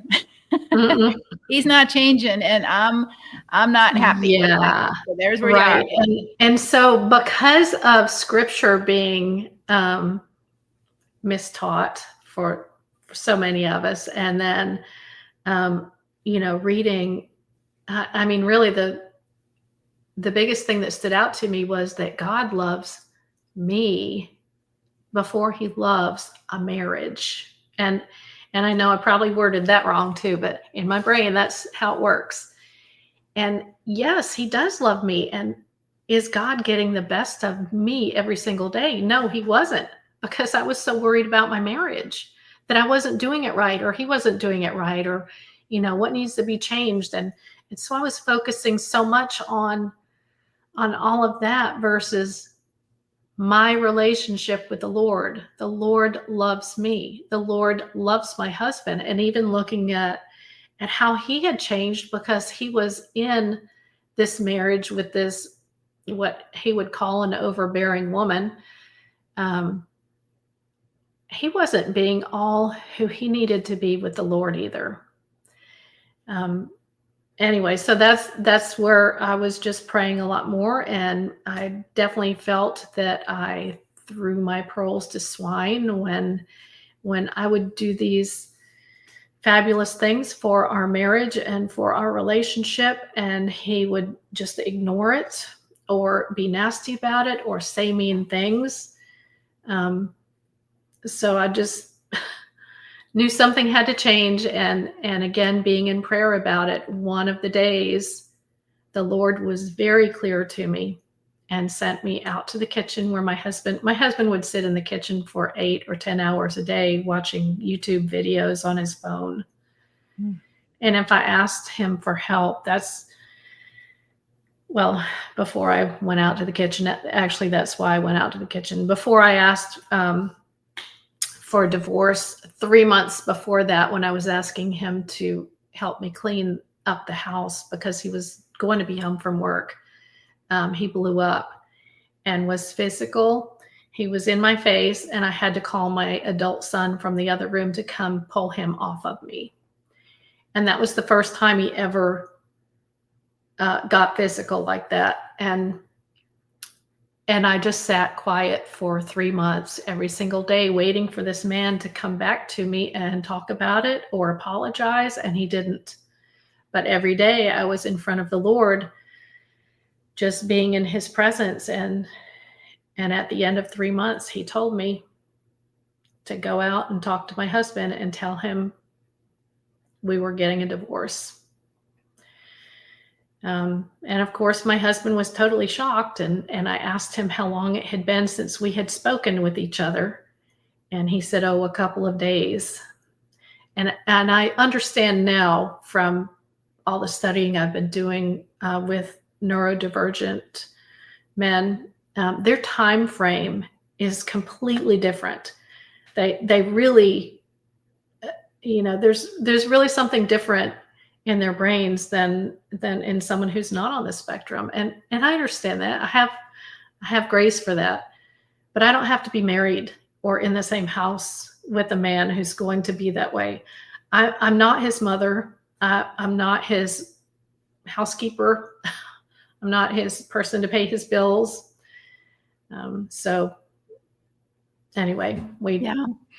That's a great story. And I think, Valerie, there's Anne on the chat, Facebook chat. She says, I'm in Conquer too. And I think my husband might be on the spectrum. So this is the beauty about Conquer, is that when you're on the Facebook group and someone shares a little bit of their story, you might have 5 other women who go, oh my gosh, that's me. And you start to connect and you start to support each other. And so this is why we have this membership, so that you can find others who are in your boat, whether your husband is neurodivergent, whether you're in the middle of a divorce and you want to talk to other women who are in the middle of a divorce, or you have homeschooling kids and your kids are asking all kinds of questions. And so we have a large enough group that there are many different women who are different places in their journey, and you begin to find them and you begin to connect with them. So I appreciate you sharing that story. You likened Conquer to a running group, and I'd love to hear more about that. What does that analogy do for you, and how would you encourage someone who's thinking about joining? Yeah. Well, as I said in the beginning, I was talking with friends and family, but they just didn't quite get it. And a lot of them would say, oh, men are just like that. Well, they're not all just like that. If you want to run and whether you just want to run for fun or go in a marathon, you're not going to join a cooking club, right? You're going to join a running group. So if you want help with your marriage, whether you're going to stay well or leave well, Conquer is a great place to come to sort through all the questions you have, or sort through the heartache, and of course, share in the celebrations. I love that part of it. I mean, I've been reading so many celebrations lately on here, so that's kind of fun. But so that's why I liken it to a running group, that, I'm not going to join a sewing club if I want to learn to run a marathon, that kind of thing. Yeah. And that metaphor really struck me, because when I turned 60, my friend invited me to run a half marathon, and I had never run a race in my life. I was not a runner. So, and I was not drinking on New Year's Eve when she invited me. I had nothing to drink, but I said, that sounds interesting. I've always wanted to do that. If I don't do it now, I probably never will. So I did have to join a running group to help me start, because I just didn't know what I was doing. I didn't know how long I should run. I didn't know that I also might need to work out with weights in order to build my muscles and all the things that help me succeed when I went to the marathon in April and actually finish it. So I think this is such a good metaphor, because I had my friend who invited me had been an experienced marathon runner. And I said, oh, go ahead. I'm just, I'm slow. And she said, no, I'm going to run this with you. And every step of the way. Now, she was so experienced, she could talk while she was running. I could not talk. I was like, but she was just talking to me. She was praying with me. She was, because she had been there, done that. She had built those muscles. And I love that metaphor for Conquer, because there's women like you who've been in there for a while, and you're not huffing and puffing so much anymore. But the newbies that come in, they're like, oh, this is hard. And you're just racing with them and helping them to run the race and build the muscles and do what they want to do to reach the goal of, I want to be a godly woman. I want to be a good mom. I want to be healthy. And in that, if my marriage is restored, that's great, because I'm being what God calls me to be. And if that so turns my husband off because I'm not so easily controlled anymore, or I'm not doing what he wants me to do because he's no longer my God, then I'll accept that too. And I think that's part of the change that happens, is he's either going to admire your growth and want some of that for himself, or he's going to disdain it. And that will make it really clear for you where you are. 100%. I love it. I was listening to your running story actually in the library yesterday. I was just laughing about it because it is so true. You start one thing and you really do have to make a commitment to it if you want to finish the race. Yep. Yeah. I love it. Thank you so much for sharing. Appreciated your story and your energy and the willingness to share what you have been through. And I appreciate that. Thanks. Well, thank you to your whole team for everything that you guys do. I know it's a lot of work for all of us. So thank you. Thank you. I loved her story, and I loved that she's, again, sharing that some of you may, say, oh, I didn't even think my husband might be on the spectrum, but the impact is the same. So narcissism and people who are on the spectrum may have some of the same, self-absorption characteristics for different reasons, but same kind of thing where they're kind of neglectful and out of it, and they're not really paying attention to what you need. They're not even thinking about it, right? But the impact is the same. So if I'm driving drunk or I'm driving distracted because I'm trying to find my lipstick on the floor or I'm trying to get my wallet while I'm driving and I hit a kid on a bike, and that kid dies, the impact is the same. Whether I did it intentionally, I did it recklessly, or I did it accidentally, the impact is the same. And I think for Christian women in destructive marriages, we've sort of given certain men a pass because maybe they didn't mean it. And maybe they didn't. If someone's running around your house with a knife because they're schizophrenic, they're out of their mind. But the impact on you is the same. You're going to be dead if he hits you with that knife and strikes you. And so is it wrong as a godly woman for you to say, I'm not safe here and I need to steward me? I need to steward my children. And I use that example because when I lived in Pennsylvania, I got a call on my counseling line from a woman I did not know. And she was frantic because she said, my husband just strangled our pet cat in a moment of rage. Should I be worried? Absolutely. Absolutely, you should be worried. And yet, as a Christian, we think we have to create this noble sacrifice. Well, I'm willing to suffer even to the point of death. No, Jesus suffered to the point of death. That's not your calling. And so let's just take a moment, and I want to teach you a skill. We use this in Conquer a lot, this skill, and this will give you your moment, right? So this is the skill. Viktor Frankl, who was a Jewish psychiatrist in the Holocaust, in Nazi Germany, in the concentration camps, wrote a book called Man's Search for Meaning. And in that book, he says between stimulus and response, there's a moment. Between what happens and your response to it, there's a moment. And so we've created, and it's not ours, but we've copied it from someone else, a thing where you pause. So you press pause. So someone's beating you up physically, or not physically, you run but someone's beating you up emotionally, or they're saying something snarky, or you're feeling certain feelings, whatever they are, just pause. Notice, wow, I'm feeling really scared. Wow, I'm feeling really offended. Wow, I'm feeling really defensive. All right, notice what you're feeling or what's going on. He's escalating. I'm noticing he's starting to escalate. He's only at a 2 right now, but I've been around this bend enough times. He's escalating. I know if he's at a 2, he's going to get to a 4, and then he's going to get to a 6, and then he's going to blow his stack. I'm noticing. I'm pausing. I'm noticing. And when you notice, whether it's your internal stuff or something that's going on in the external, you get to decide what you're going to do. When you don't notice, what you do is you just react. You just react. And when you react and he reacts, it goes south really fast. And so we teach you how to pay attention. Diana said self-examination and self-reflection are the most important self-skills that you can have as a person. So God calls us to some self-skills. Haggai says, that we're to reflect on ourselves, that we're to examine ourselves. In Corinthians, Paul says, examine yourself before you take communion, because the heart is deceitful above all else and desperately wicked. And so we need to know what's going on inside ourselves. So if we don't know ourselves, if we don't self-reflect, if we don't examine ourselves and aren't aware of ourselves, we can't fix anything. We can't change anything. So noticing, and how do we notice? We notice by paying attention. We notice by looking in the mirror. How do you notice that your makeup is off? You look in the mirror. You can't notice that all by yourself. So you need outside helpers. Hebrews tells us that other people help us notice, right? So when someone says to me, Leslie, you're not being yourself lately. What's going on? I'm like, oh, I didn't even notice. I didn't notice that I was being so busy that I wasn't acting like my normal self, right? Sometimes we don't notice and someone else gives us a word of truth.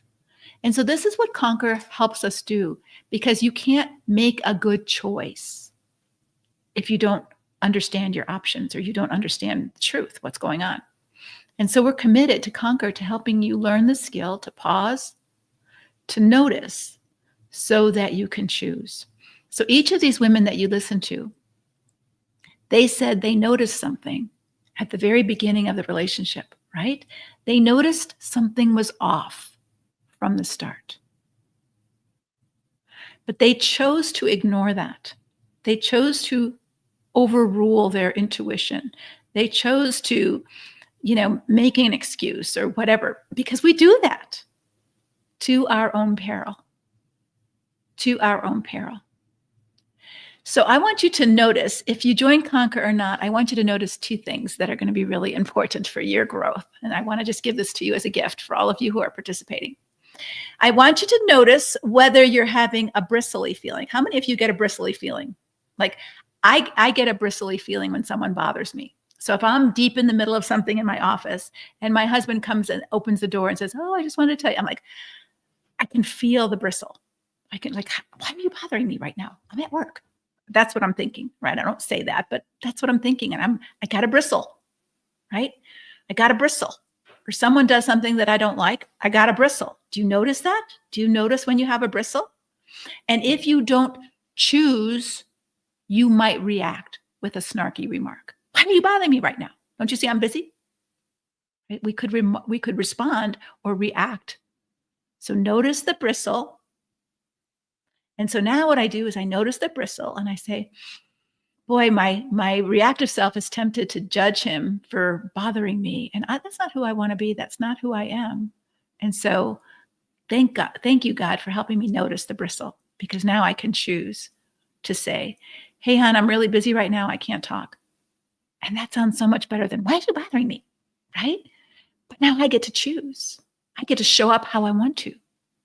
So notice the bristle and notice the niggle. The niggle. Something's off. Something's not right here. I don't have words for it. I don't know what it is, but something's off. Notice that, because you might have to choose to get safe. Right? The Gift of Fear is a wonderful book about women overriding their intuition and not paying attention to what they notice, because the niggle is like, oh, it's nothing. It's just me. He's a nice guy. I'm being overreactive. The Gift of Fear, when we have that niggle, like something's not right. Pay attention, because something's probably not right. I remember one time having a niggle in my bedroom, going to bed when my children were little, and I just had this niggle, like something's off, something's off. Look out the window. This is totally irrational. Like, where's this coming from? I look out the window and I see my son, who was about 10 years old at the time, smoking by our mailbox. I'm thinking, smoking? Where did he get a cigarette? And it turned out he was curious, and he rolled up a piece of paper with my tea leaves in the middle, and he just wanted to see what it felt like, because his grandma smoked and he wanted to see. But I paid attention to that niggle. I chose to follow it and look out the window. So I'm just telling you, pause, notice. Notice your bristle, notice your niggle.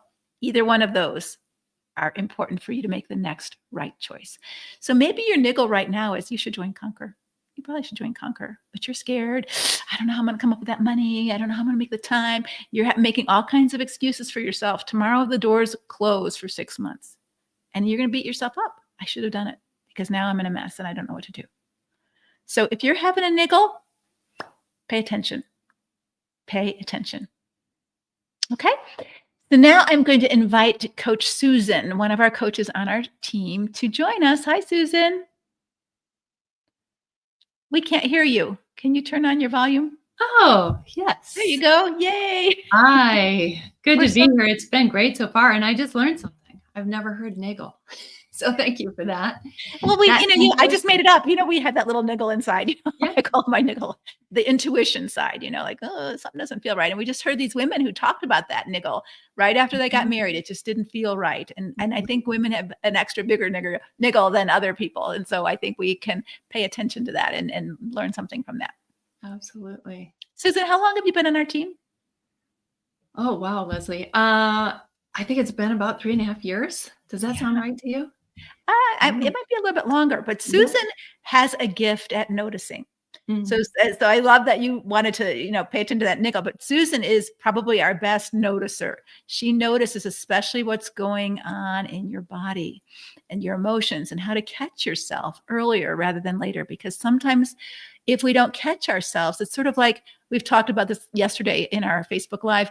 If you don't notice that you have to go to the bathroom, then you might pee on yourself because you waited too long to make a choice to go to the bathroom, right? So it's important for you to notice what your body is telling you, whether it's that you have to go to the bathroom or you're going to throw up, or your body's telling you, I'm not safe, I'm uncomfortable, this doesn't feel right to me. Notice that. And Susan is so good about that. Well, thank you for that compliment. And it's really the beginning of change, right? That pausing and noticing something is what gives you that ability to make that choice that you're talking about. Yeah. And for women in destructive marriages where you've been overmanaged and over-controlled, especially spiritually, or, you haven't been given choices to think for yourself or make your own decisions, here's where you can create one of those, Lisa Turkhurst says, these rebellious acts of resilience. So you can choose, I notice that I'm, getting a little scared now. I can choose to say, this is our key phrase. If you need to get out of a bad conversation, I need to go to the bathroom. No one's going to argue with that. Just, I need to go to the bathroom, right? So that's your phrase to get out of a bad conversation that is going to go south if you continue on it. So, so what's your favorite part about Conquer? My favorite part about Conquer, not just the ministry, but Conquer, I think they're so intertwined. So we have more things in our ministry than just Conquer, but yeah. Yes. It's so powerful, I think, because God's truth is powerful. And I know that we're rooted in finding God's truth.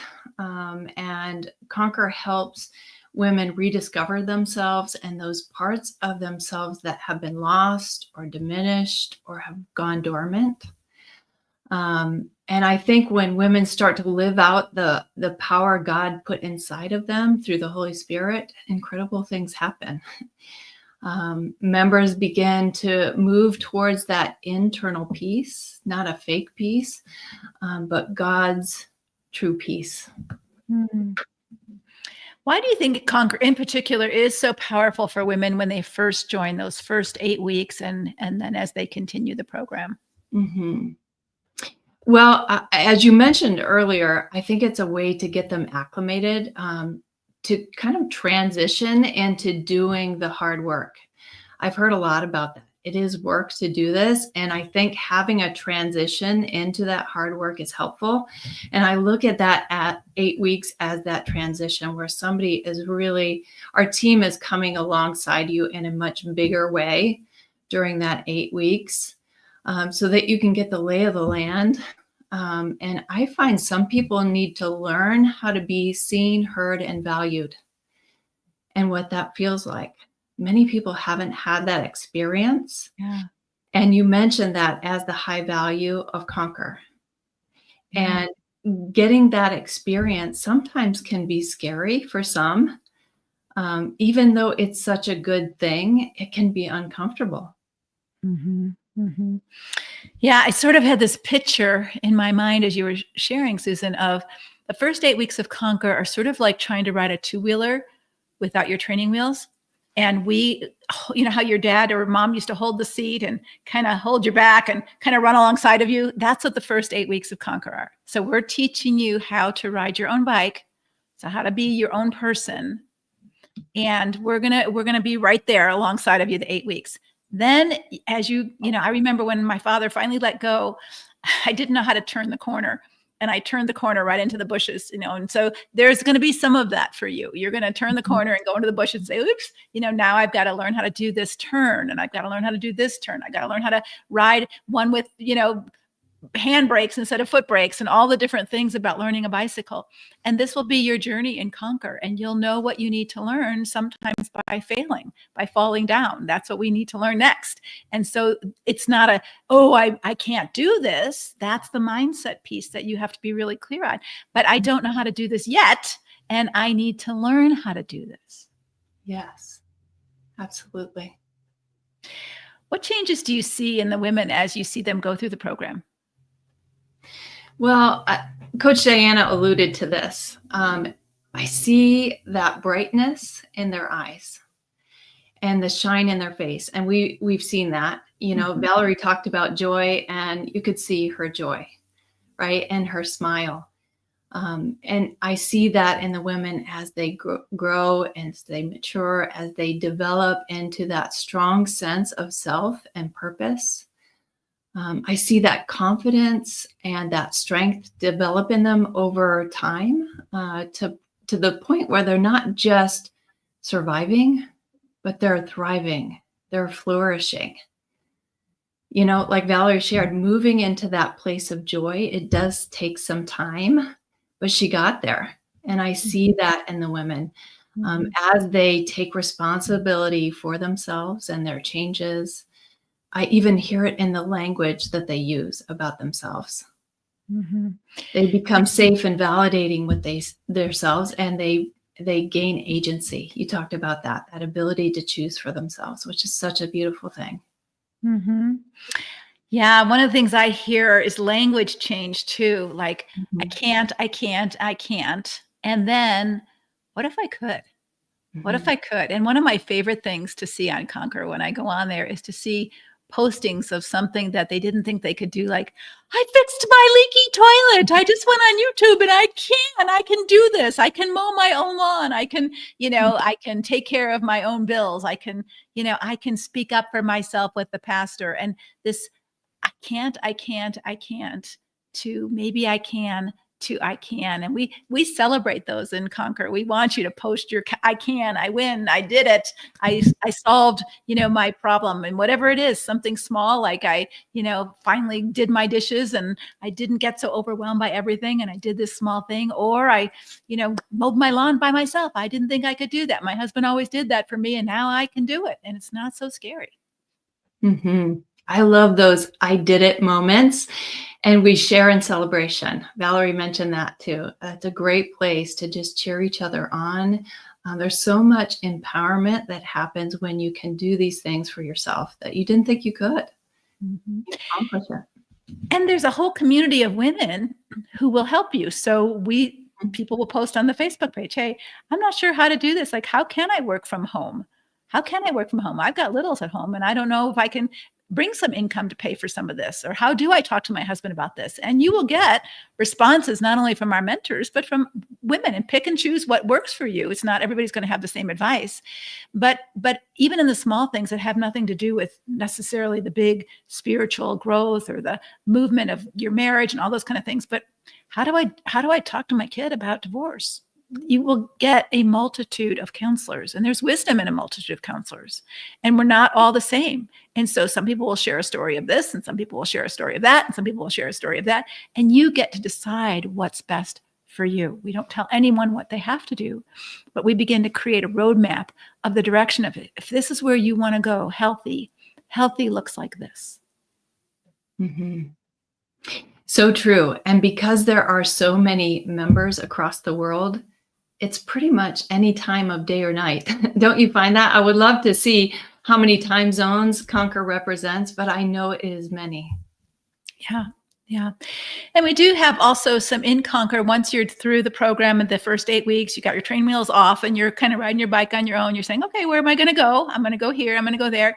You don't have to do everything in Conquer. There's lots of choices to make. So some of you are very visual and you want to watch the videos and you want to learn that way. Some of you hate that. That's not your jam.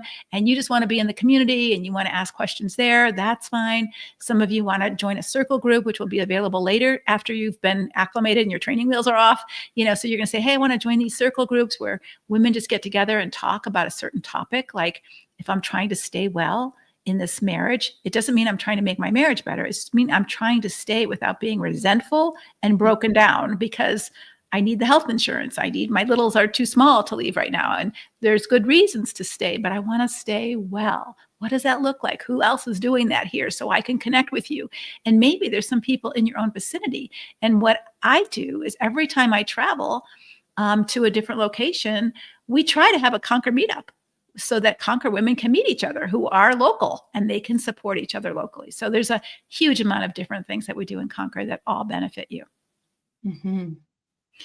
As you've watched women grow through the programs that we've done through Conquer, and they're in there longer. So sometimes people think, okay, now I'm not married anymore. I don't need Conquer. But Conquer's bigger than just what's going on in your marriage. It's about what's going on in your life. Yeah. And as women have stayed in Conquer and done the work and grown and gotten healthier and matured, what have you seen? What have you seen that's been most exciting for you? Well, I think just that, and you mentioned this before when you were talking about your father, the legacy, right? Is that we in Conquer are encouraging you to leave a legacy for not only your children, but those around you of health and mature relationship, and to invite them into that with you. And I do see that with women who are growing strong in their ability to communicate with others and to stand up for themselves, to become their best selves, no matter what the circumstance, right? No matter if they're suffering or things are going wrong around them, is that they have that ability to stay true to who they want to be as a woman, as a follower of Christ. And I think that is leaving tremendous impact generationally. Yeah, we call that part of you in our organization, we call that part of you your noble self. Mm-hmm. When Paul tells us in Ephesians, put off your old self and put on your new self. I mean, we've really not taught how to actually do that. And what does that look like? And so in Conquer, we teach about that. So what is your noble self? It's not your emotions, because your emotions are not you. They're just your emotions, and they're temporary. You have them here and then you don't have them the next day. They're temporary. So who are you and how do you show up? And one of the examples that we use in some of our talks is ice cream. So we're going to do that right now. Susan, I'm going to thank you for being here. I know you've got some other places to be and appointments to have. So thank you so much for being here. Is there anything else that you would like to share before we go to ice cream? To ice cream. Well, I just want to encourage these women to grow and develop into their best selves. And we are here to support you in that. And I hope you are able to take this leap into Conquer. You won't regret it. Amen. Thank you so much. We'll talk soon. Okay. All right. So ice cream. Put in the chat your favorite ice cream. Put in the chat if you had to go to, you had an opportunity to go to the ice cream parlor and you've got 31 flavors there, or 64 flavors there. You're not going to want all of them. You're probably not even going to like 5 of them. What one ice cream, if you could only pick one, put it in the chat. And this will relate to Conquer. So put it in the chat. I would love to see your ice cream choices. My ice cream choice, if I could go to the ice cream parlor and pick my favorite ice cream, it would be a coffee dark chocolate blend. If they had that, that would be my first choice. If that didn't work, I would pick a dark chocolate. That would be my rum and raisin, baby. Java mocha, Raffaello ice cream. All right. Daiquiri ice. My brother-in-law loves daiquiri ice. Elizabeth says coffee, banana, walnut or mint chip. Yeah. Banana ice cream with coconut and chocolate chips. So we're seeing a variety of flavors in the chat. What is your favorite ice cream? We don't see, it doesn't matter. It doesn't matter, right? Some of you would even actually pick vanilla, right? You would pick your favorite ice cream. So this is what I want you to think about when we talk about your noble self. Right? God has made each of you a unique flavor of ice cream. He's made you to be unique. He's not made vanilla ice cream to taste like daiquiri ice. He's not made daiquiri ice to taste like pistachio. He's not made vanilla to taste like banana. We are to be ourselves. You are created by our God for his good pleasure. You are fearfully and wonderfully made. You are his workmanship, created to be your unique self. Whether you're married or single, you are to be a whole person. Marriage doesn't make you a whole person. You are a whole person. So here's the catch. So when a hot guy goes into an ice cream parlor and he's looking around for ice cream, he's going to pick a flavor that he likes. And he's going to pick, let's say he picks, I love strawberry. And all of you vanilla girls and all of you mint chocolate chip girls and all of you daiquiri ice girls are going to say, oh, strawberry, what's wrong with me? Why didn't he pick me? I want you to notice this. We think that we need to appeal to everyone. We don't. Not all ice cream appeals to everyone, but all ice cream is delicious. You, if you are living in your noble self, will not appeal to everybody.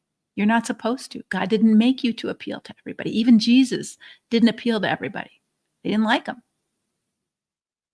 Your work in this life, if we use ice cream, we can use flowers. What is the flower God made you to be? And you're to water it and nurture it and be it. Bloom. Grow, be your best self. And if some hot guy, including your husband, doesn't like it, your responsibility isn't to cut yourself off at the root and try to be what he wants. Your responsibility is to be the best ice cream, the best, juiciest flavor of strawberry that you can be, not try to be what he wants. And if you're not strawberry, don't take it as rejection. Don't take it as rejection. Not everybody loves roses. They're beautiful, but not everybody wants them.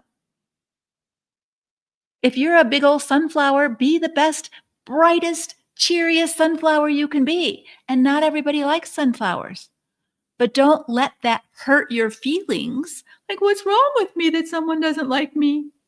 No. Someone loves you. I love sunflowers. If I had to pick roses or sunflowers, I would pick sunflowers every single time. Be you. Be your best you. That's your noble self. That's who God called you to be. And what happens is we're always trying to bend into what he wants us to be so you'll like us. Or we are bending into other people's definitions of who we should be. Our parents, our husbands, our church. You are to be yourself because God created you to be yourself. All right? And so stop trying to be what someone wants you to be. And if you start to do that, you might get some conflict because you've been trying so hard to do what he wants you to do and be who he wants you to be instead of being who God calls you to be. April says, amen. I pray for someone to appreciate me for me. And there is going to be someone. And you're going to see that in Conquer. You're going to see all different flavors of ice cream. And some women you're going to gravitate to more than others. It's not a statement about your worth. It's a statement about your preferences. Right? If I'm playing pickleball with a bunch of women, there's certain women who I'm more attracted to than other women, right? And that's just life. So be your best self. And how do you do that? We teach you how to do that in Conquer. Because you can't have healthy relationships if you're not allowed to be you. If you're not allowed to be you and you're trying to be someone else in order for them not to be mad, you're both going to lose. It's a lose-lose. Lose for you, lose for him, lose for the relationship, lose for the kids. Why would you do that? So we want you to thrive and to grow. All right, I'm going to answer 2 questions, and then we're going to invite Kelly, another member of our team, onto the feed for you to meet. So my kids want me to leave my spouse, but they don't want to give me a place I can go. How can I start looking for resources to leave well? Would Conquer help me with this?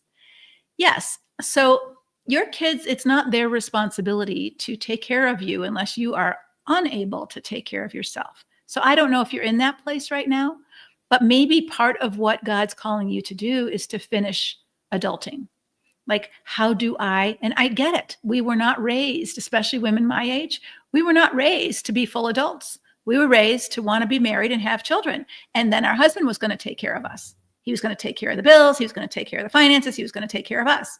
So we didn't really have to fully adult into taking care of ourselves.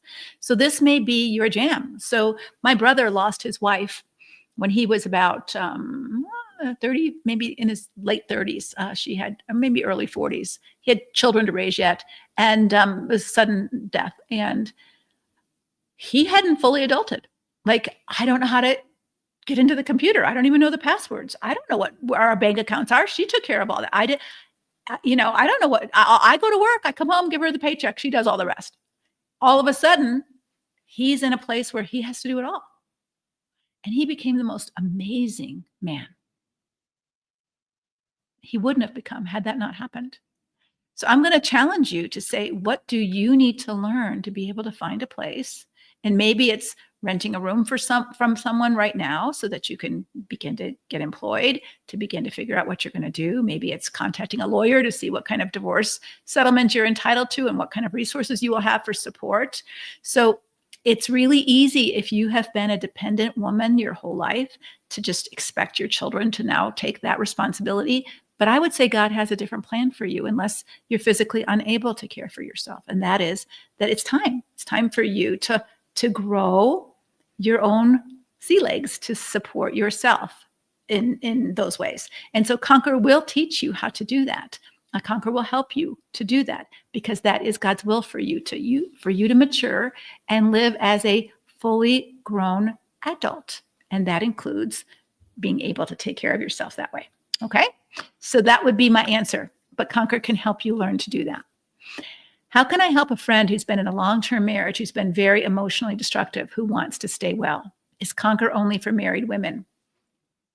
Conquer isn't only for married women. Many women who are getting out of a divorce, or going through a divorce, join Conquer because they don't want to repeat the same mistakes. They know that there's a part of them that's been unhealthy, that they've been too long suffering, too tolerant, too forgiving, too forbearing, without any boundaries, and they attract unhealthy people when you're that way, right? So we've talked about unhealthy plus unhealthy is toxic, and the unhealthiness in you might be very different than the unhealthiness in him.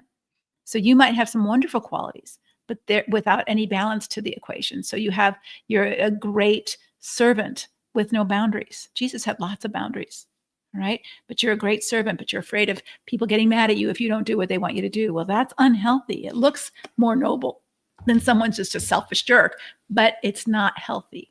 And so we want you in Conquer to learn to get more healthy.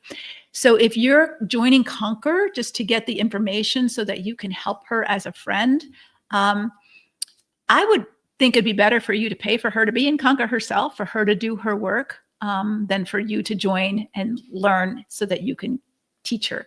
Because if she doesn't want to do the work, you've just wasted your money. So it's her that has to do the work. We will give her the lessons. We will help her. We will put her training wheels on and walk alongside of her, but she's actually got to pedal. She's got to do the work. She's got to show up. So I would think that a better investment of your money would be say, hey, I think this would be really helpful for you. I'm happy to pay for, a year for you. You can join for a year. You can join month by month and see how she does with it. I would think that might be a better solution. Okay, we're going to I'll answer some more questions when we're done with Kelly, but I'm going to invite Kelly up to the screen. Hi, Kelly. Hi, Leslie. Good to see you. Good to see you too. So Kelly is our Facebook and Conquer community manager. So she is on the Facebook page all the time. She's helping with the wins. She's helping with the successes. And what I love about Kelly is she's a beautiful blend of right brain and left brain. She's a wonderful listener. She's a compassionate person.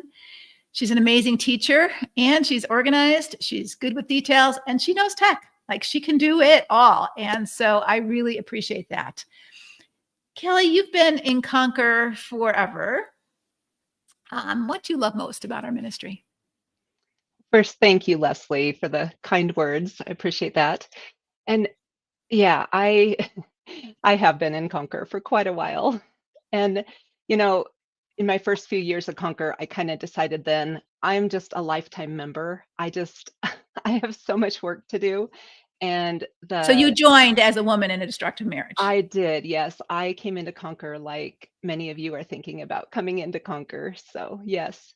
Um, but I think then why I decided I'm a lifetime member, because I loved the content and the biblical wisdom. It just has been so helpful for me. And and not just for relationships, but for it's just been so great for any area of walk of life. It's helped me in so many ways.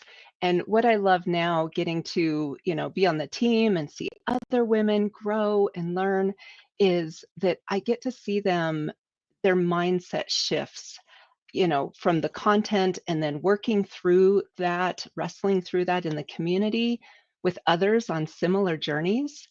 I s- I see sisters gain so much confidence and resolve, and so it's just such a beautiful, um, you know, blend of the content and then wrestling through that together in community. It's just really just been so beautiful for so many of us, and then we're also empowered in our healing journey. Healing can be hard work. And we are empowered in that to heal, grow stronger, gain clarity, and walk in safety. And I've seen women, really come to a place of valuing and prioritizing their physical safety, their emotional safety, their spiritual safety, safety in so many areas. And then we're encouraged to cultivate personal values, exercise agency, and align our lives with truth. So that has been huge. And I love seeing women grow. And also, their transformative journeys have been not just implementing these truths in their own lives, but then I see them starting to be bold advocates and implement them in, speak up in their communities and churches and, for other women. And it's just been beautiful. Yeah. Yeah. Kelly, I'm going to put you on the spot a little bit, because before you joined Conquer, you were a strong woman. I mean, you were teaching Bible studies, you were active in your church, you were, you would have been the person people go to for help in the church and women's ministry. And yet you were in this destructive marriage. And I don't know if you want to share a little bit of your story, but I think that there might be someone listening to here who's saying, "Oh, I could never join because, I should have known better. I've been so blind to Right. what God really says." I wonder if you would share a little bit of your story, as much as you feel comfortable. Sure. Yeah. Yeah. And I really wasn't living in my truth, though. I had my church persona, and which was very real in my heart. I mean, I wanted it to be true, but it wasn't true in my home. And even though I had, you know, a husband who was a leader in the church as well, there was a lot of hypocrisy.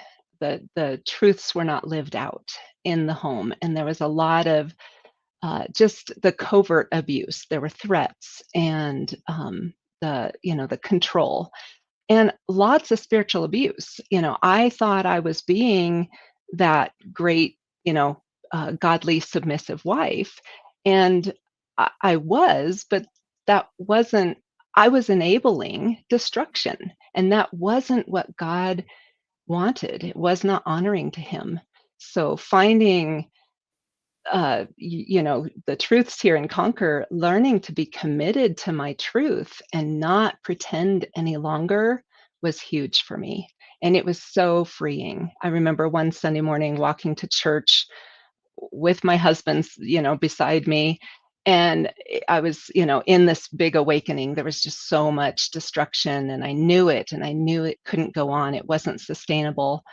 And, people would drive by on their way to church and we'd wave. And I couldn't pretend any longer. I couldn't. And so I had to make some hard choices. Yeah, thank you. Yeah. And I think if you're listening, I want you to know that it's okay. Everybody who's in Conquer has had to make some really hard choices, Mhm. and you don't have to be alone. And I think if you were at the webinar, you saw, hundreds and hundreds and hundreds and hundreds of women say, me too, me too, me too, me too, me too. Yes, yes, yes, yes, yes. And yet not all of you have decided to join Conquer. And so there's this hesitation. And maybe you've joined something else or you have another avenue of help, and that's fine. Conquer isn't the only resource out there, but it is a good resource out there, and it's a very affordable resource out there. And so if you're still sitting on the fence and you're not sure that this will help, Kelly, is there anything, you've talked with hundreds of women through this, what would you say to her if she's sitting there wondering? I would say take a chance, and ask yourself, what is living the way you're living now going to do for you tomorrow? What do you want your life to look like in 10 years? And is living the way you're living now helping you get there? The things we learn in Conquer are very helpful in helping us look at where we are and what we want, what our values are. And so, yeah, I would just ask you what is the life you're living now honoring to God? And are you safe? Are you in the place you want to be health wise in all areas of your health? Your well-being. And I would just encourage you to prioritize your well-being because God does. Yeah. And it's not selfish to do that. And I think, again, some spiritual teaching of, well, I just need to die to myself and I need to, these are all phrases that at least I've heard, and I'm sure you've heard too. And it means like, I have no self, but dying to self spiritually is not a no self. It's a new self. Right? Just like a seed dies to itself as a seed, but it doesn't become nothing. It grows into the more mature version of itself, of whatever God designed it to be. Yeah, some of those teachings have been incredibly freeing for me and for so many of our Conquer sisters. Yeah. Mm-hmm. Kelly, what are some of the outcomes that you've seen as you've watched the women who have been in Conquer for a while? They've gone through the Conquer library, they've done the Conquer journey. What are some of the outcomes, the changes that you've seen in their lives? Well, if I could share, I actually wrote an acronym for resilience, and I did this several years back, even before we had our Resilient conference. And it just really kind of hones into all the things that I feel Conquer has taught me and the other women. So I'll go through it quickly, and you can watch the replay if you want to jot it down. But so resilience, the R in resilience is recovers to core quickly. And the E, empathic towards self and others. The S would be separates others' work from our own work.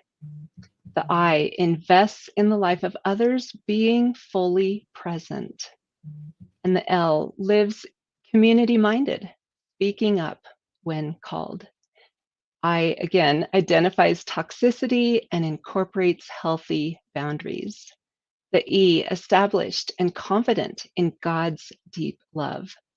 The N, nourished and planted, prepared for adverse seasons. And the C, captivates thoughts, aligning to our noble self. And the E, entrusts God with the outcomes. And these are things that I do see in the community. You talked about women who learn to do things for themselves, and that, learning their independence, it has been incredible. Women, learn how to become financially independent. We talk about, how do we even start a budget, and we help women how to, in community, that's something we do in community because other women are good at things that maybe we're not so good about or good in. And then, fixing things like toilets and windshield wipers and changing their own oil. It's incredible. Just today, somebody shared, I did something new. I went out to eat all by myself and it was great. Just learning their independence is just so neat. And then big things like, finding jobs for stay-at-home moms, buying cars, houses, going on trips with their children alone. And it's just so exciting to see these women grow and just get excited about their freedom and their independence. And I love seeing that.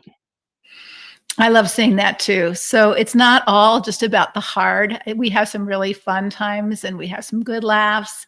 And the community and the commitment to one anothering is really very special. And we, if you've not been in a healthy relationship most of your life, whether it's growing up or, sometimes you've had a hard time even with your friendships with other women because you've been bullied or maybe you're just, speak a little bit harshly at times, however it might be, where you're just not connecting with other women. We have a safe community in Conquer, and we actually teach you how to practice these skills with one another, because sometimes we get a little bossy ourselves. Like I remember one time a woman was going to go on a date, and that's her choice. That's her choice. Was it a good choice? Probably not. Right? Probably not. But she's talking about her date, and other women can give feedback. Hey, are you sure this is a good choice? Are you sure this is a good time? Have you thought about this? Have you thought about that? And other women might say, you're not allowed to do that. God says, so we become controlling then, and we give each other feedback. Hey, that's not what we do here. We don't control someone else's choices, even if they're bad choices, because part of learning to grow up is learning to make choices. And sometimes the only way you learn is by making a bad choice. And we let you make them, and we're there for you when you are learning the lesson of that choice. Mm-hmm. So this is part of how we mentor and encourage and support one another. And we don't always get it right. And there's times that Conquer women have said stuff to me and privately emailed me or said, hey, Les, I didn't like what you said in the Facebook Live. Would you not say that again? Or would you not do that again?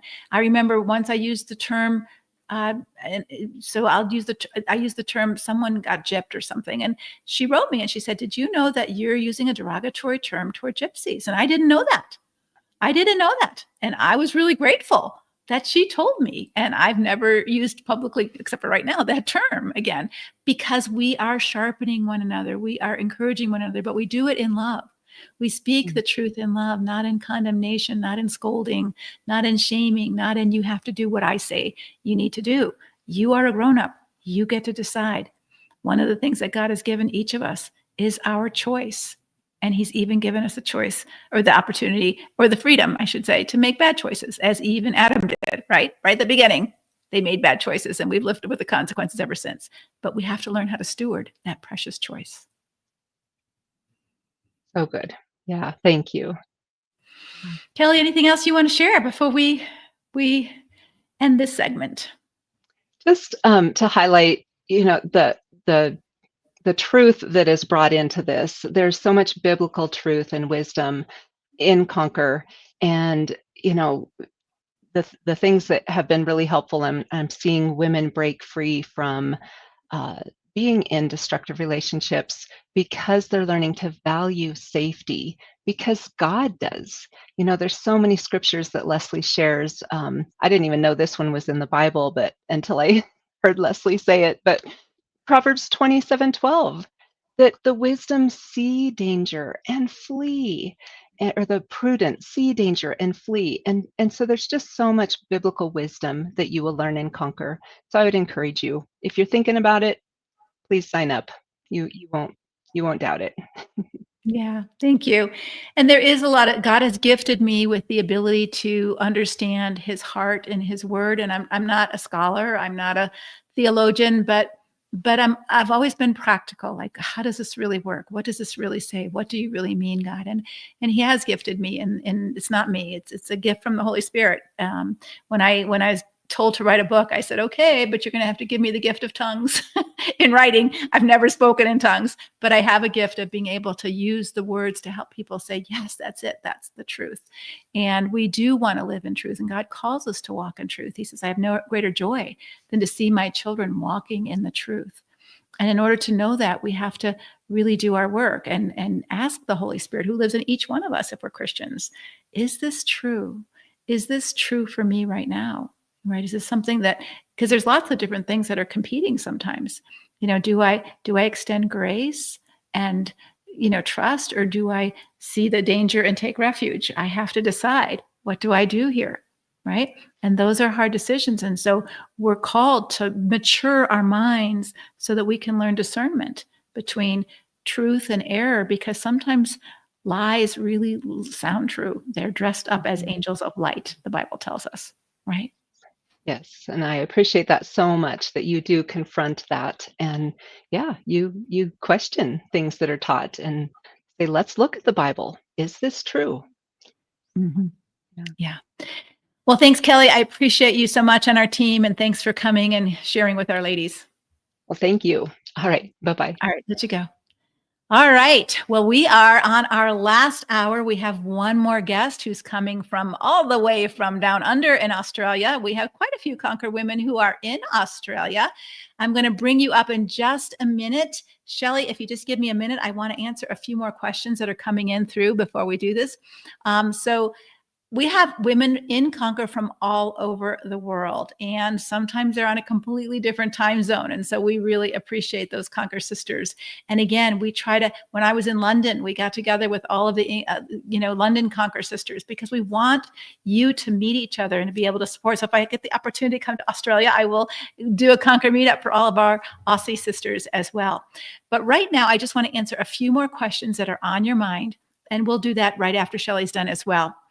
I want to join Conquer, but I'm worried about money. How can I talk to him about spending the money on myself? He always makes me feel selfish for spending money, even $37. So this is a very typical question we get in Conquer. So I thought it would be really important for us to answer that. So first of all, he makes me feel selfish. He may still try to do that because he doesn't want you to do anything that will help you get stronger or for yourself, right? So if you had a toothache, would he not let you go to the dentist? And if you wanted to go to the dentist and he made you feel selfish, like, wait a minute, you just take aspirin, you don't need to go to the dentist. Are you going to let someone make you feel selfish when you know you're not selfish? But this is the mix up in our mind that stewardship is selfish. Like, I'm selfish if I need 8 hours of sleep. No, I'm not selfish. I'm stewarding myself. I'm selfish if I don't give you all my money. How many of you give a stranger your ATM card and says, here's my code, help yourself? No, of course not. We don't even do it to our children, right? We don't give them our ATM card and let them help themselves. We have boundaries. You can take $25 out, or this is what you can have, and leave the rest, right? So we have boundaries on things. And so we aren't selfish for stewarding ourselves. And if you feel $37 a month is within your family budget without a lot of hardship, and you can decide to spend that money on your well-being, I'm going to give you something to say to your husband. And all of you who join Conquer, you're going to get a special card deck that gives you some cards on how to say certain things in certain situations, or what to do in certain situations. Real quick, cards that you can keep in your purse that you can just review before you actually get into the Conquer membership and get going. Okay, so we're going to gift that to you right away. But here's what you can say about Conquer. This is something I need for me. I feel it will help me become the person that God's calling me to be. And that's important to me. Now, he may disagree. He may argue with him. Don't argue with him. You wouldn't argue with someone about going to the dentist. If you have the resources, you are, if you don't have the resources, that's another story. So I'll answer that question in a minute. But if you have the resources, you don't have to defend using some of those resources to take care of yourself. They're mutual resources. I bet he uses resources the way he wants to use resources. And so all you need to say is, I'm using this for me to help me be a better person, for me to grow, for me to listen to the Lord more, to be in a community of women who want what I want, which is to grow into a healthy, strong person. You don't have to say it specializes in destructive marriages. I could do the same curriculum for any women's group. We just target women who are in destructive marriages because that's the group that the Lord has called me to minister to, not homeschool moms. You might be a homeschool mom, but I don't advertise to those groups. I talk to you because I have, in counseling, seen so many women who are mixed up and controlled through the scripture and having mental health issues, depression, anxiety, trauma. And that isn't God's will for you. And so if this will help you get strong, a lot of people take at least $50 worth of vitamins every month so that they can be healthy. They do other things. They go to the gym and have a gym membership for $37 a month.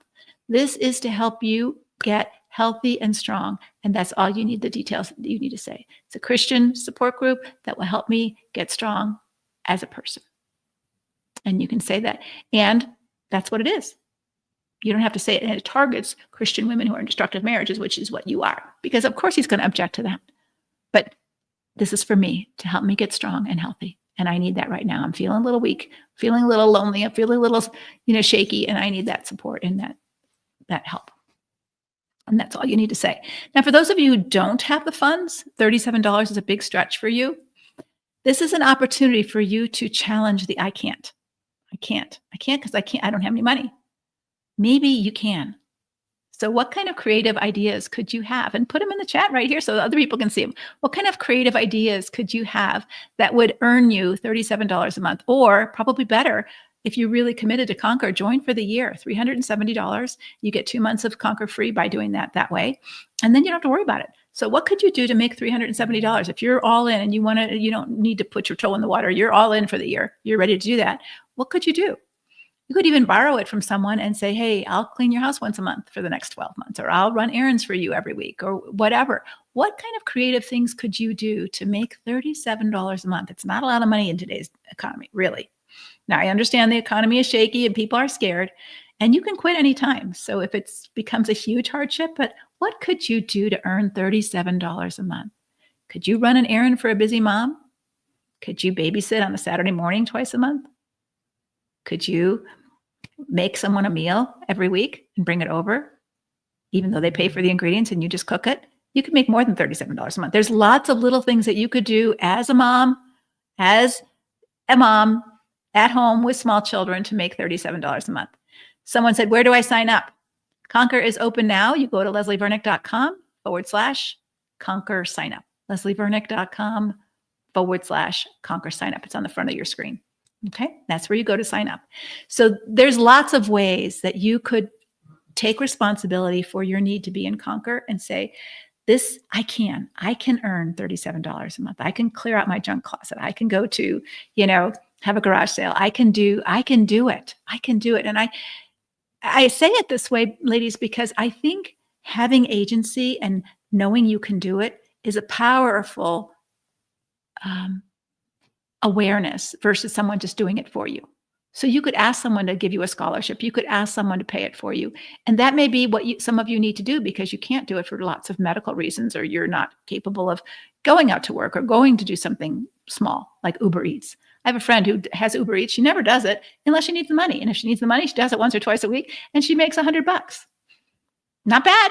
If you need some money, join Uber Eats and do a couple deliveries a month and you have your Conquer membership. It's not impossible for you to earn $37 a month, even as a stay-at-home mom, if you want to join and you're committed. And that puts some skin in the game of, hey, I can do it. I could do this. I can pay for this. If I can pay for this, I can pay for some other things that I might need, like counseling or medical care, or other kinds of things that he won't let me. When he won't let me, this is a huge description of a destructive marriage because you're being treated like a child, not a partner. He's not your daddy. And you are not a child. But you functioned that way, and he has too. What do you need to do different so that you are grown up and you're in a grown-up relationship where no one tells you you can or you can't? Right? My husband's never told me I can't do something. He might say, I don't want you to do something, or I don't like it, but he's never told me I can't. You don't tell other adults they can't do something. That's not your domain, even if you're married. So that may shock you, but it's the truth. So if that's your issue, I would just encourage you to say, I can, and I can figure it out, and it will give you an amazing feeling to actually do it. All right, we're going to invite Shelly on the screen. So Shelly, hello, welcome. Hi, Shelly, can you hear me? Shelly, can you hear me? I see you on the screen, but I can't hear you, and I don't see that you're acknowledging me. You look frozen, actually. Shelly, can you hear me? Yes or no? All right, Martha, I'm going to take Shelly off the screen, and maybe you can work with her a little bit because she doesn't seem to be hearing our feed.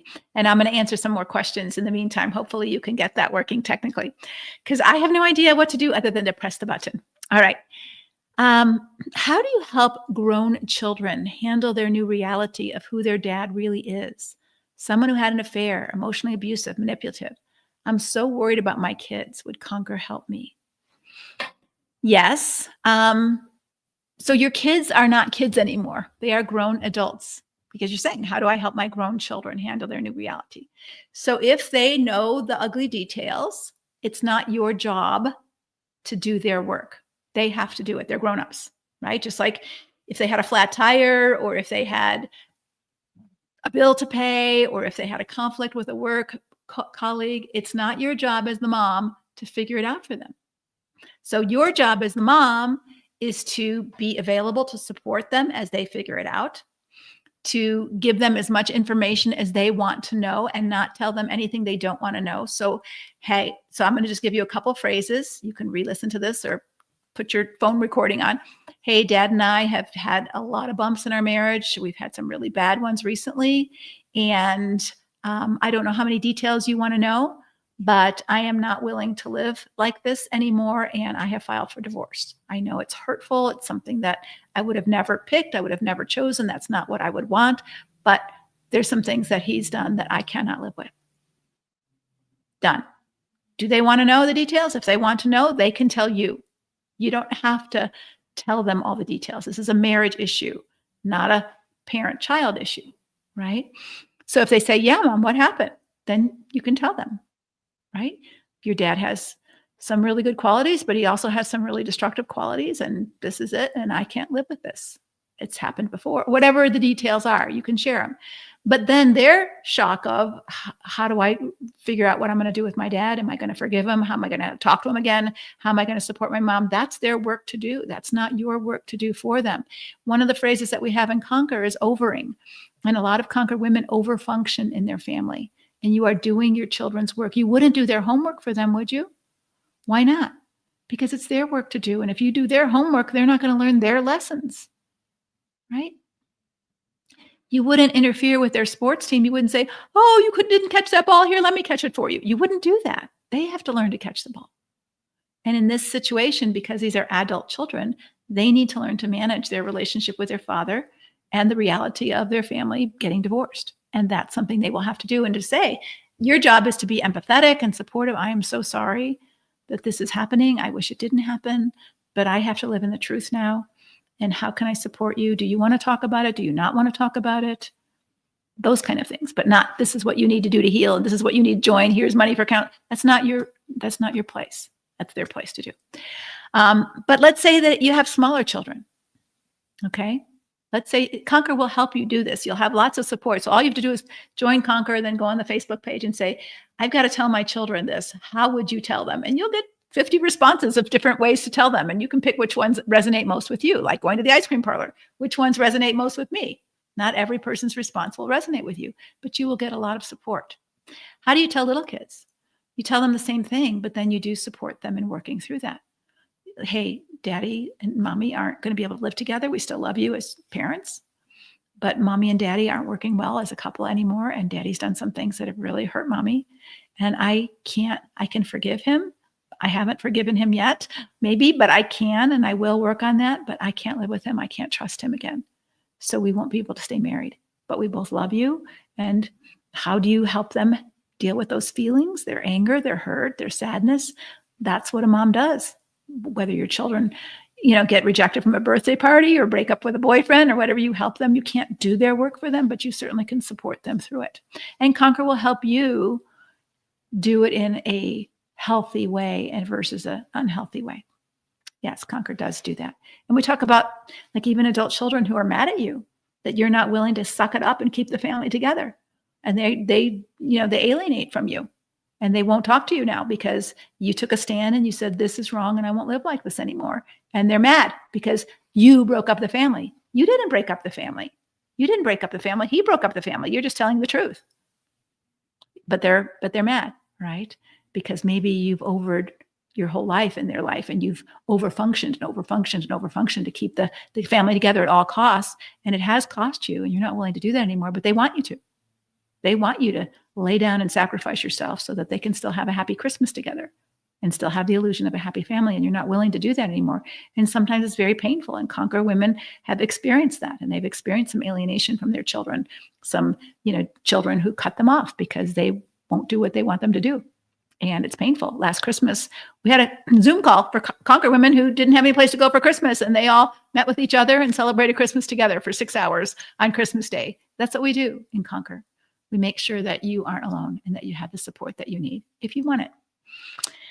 Okay, we're going to try to add Shelly to the screen again and see if that works. Let's see if we can do it this time. I haven't heard from you, Martha, that's not going to work. So let's see if we can do that. Hi. Hi. Hi, how are you? G'day. Oh, good. I've got voice. Good. I'm so glad you're here. What part of Australia are you from? Yeah. Welcome. Good Friday morning, Australia. Yes. Shelly, I think we're going to have some time, some pause because of the time, but what drew you and your husband together, and what shaped your hopes for your marriage? My husband and I met at a group event where we sat across the table from each other and we talked for 3 hours about anything and everything. He had a dramatic Jehovah's Witness conversion experience, and during the course of that conversation, someone came and interrupted when we were talking about women in ministry, and he defended my right as a woman to preach. And after that, I was very involved in citywide prayer ministry, and he got involved as well.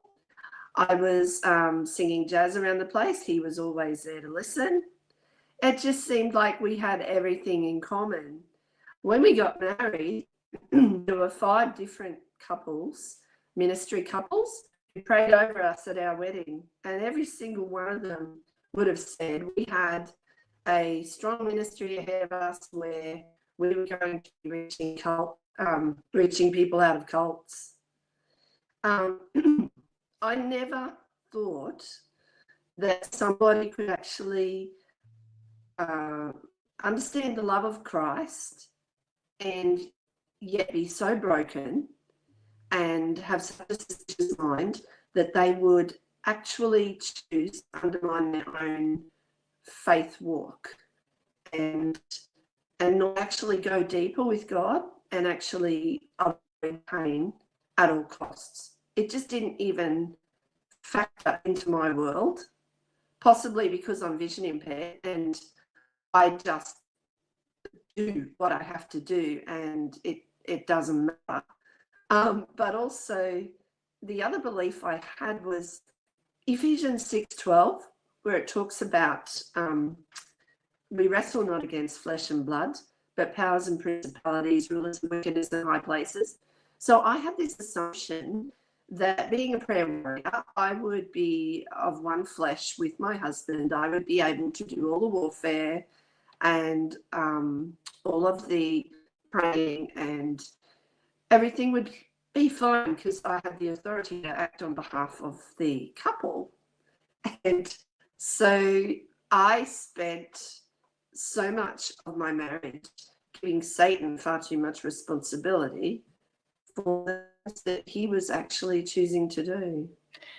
Yeah, I think this is powerful, and as we're having a little bit of feedback issues, so I'm just going to say what you said a little bit shorter, that you were a prayer warrior and a spiritual advocate for your marriage, and thought that maybe by praying the darkness away, that you had authority over the darkness that your husband was actually choosing to engage in, and you found out that wasn't true, right?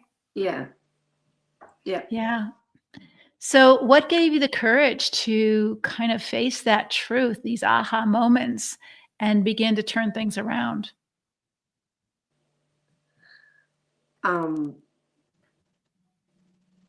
Wow. That was my, I had a particular birthday that really shaped where I started to realize this was a game for him. And he gave me this beautiful purple t-shirt with a verse out of Proverbs 31 that said, she opens her mouth with wisdom and on her tongue is the law of kindness. And I remember being very grateful and really overcome. My children were in the room with me. They were 11 and 7. But once they left, I just turned to him saying, "Oh, wow, this is wonderful. You think I'm wise and kind. Tell me why you gave me this beautiful shirt." And he said with a straight face, "I thought you needed a reminder to be kind to your kids when you're homeschooling them." That kind of showed me that this was a game. It was something that was being done deliberately to disappoint me. That birthday gift was not an honoring thing. It was a shaming thing. It was, yes. They were always extravagant, but then by the end of the day, there'd been a disappointment added to it that left me crying at the end of my birthday. Oh, I'm sorry. So you found us on video on YouTube. I did. In 2020, we had moved to a premise that had all the sustainable lifestyle things he wanted, but he wasn't happy. Things had escalated terribly by then. As a result of the game playing, we were in World War III because I am a confrontationalist, and and we basically had so many fights.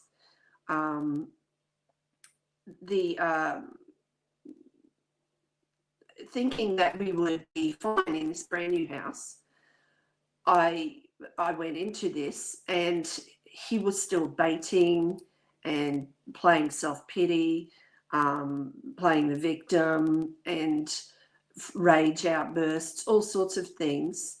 So by September that year, because COVID hit, we were all locked down. By September that year, I wasn't sleeping. I was going to bed at 2 o'clock in the morning because I had to be completely exhausted to go to bed and get any sleep.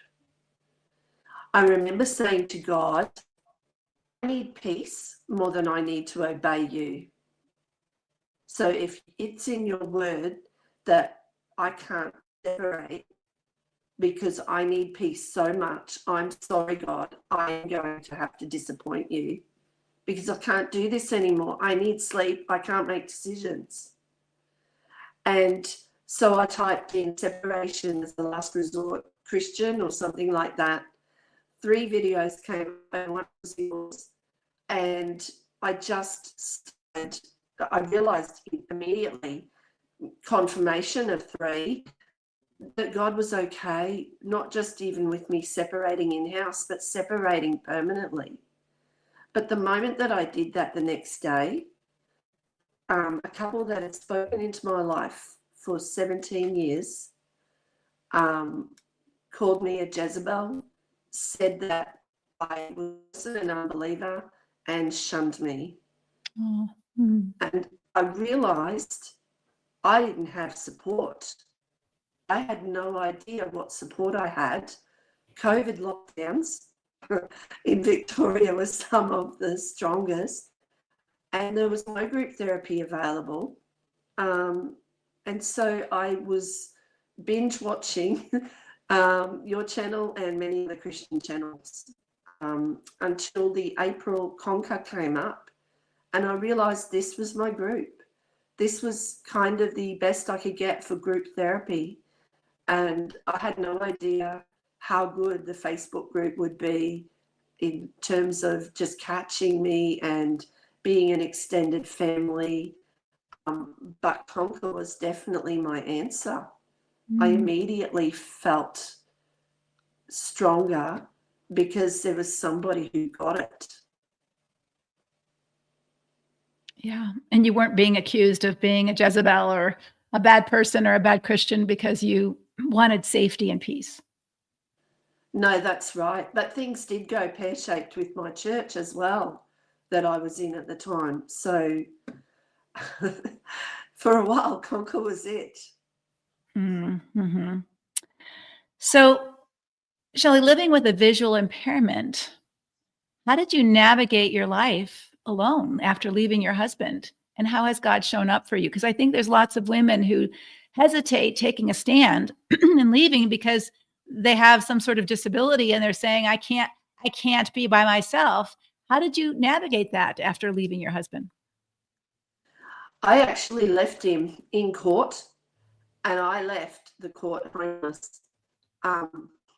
I had instigated my safety plan and everything like that, but I wasn't expecting things to go bad at court.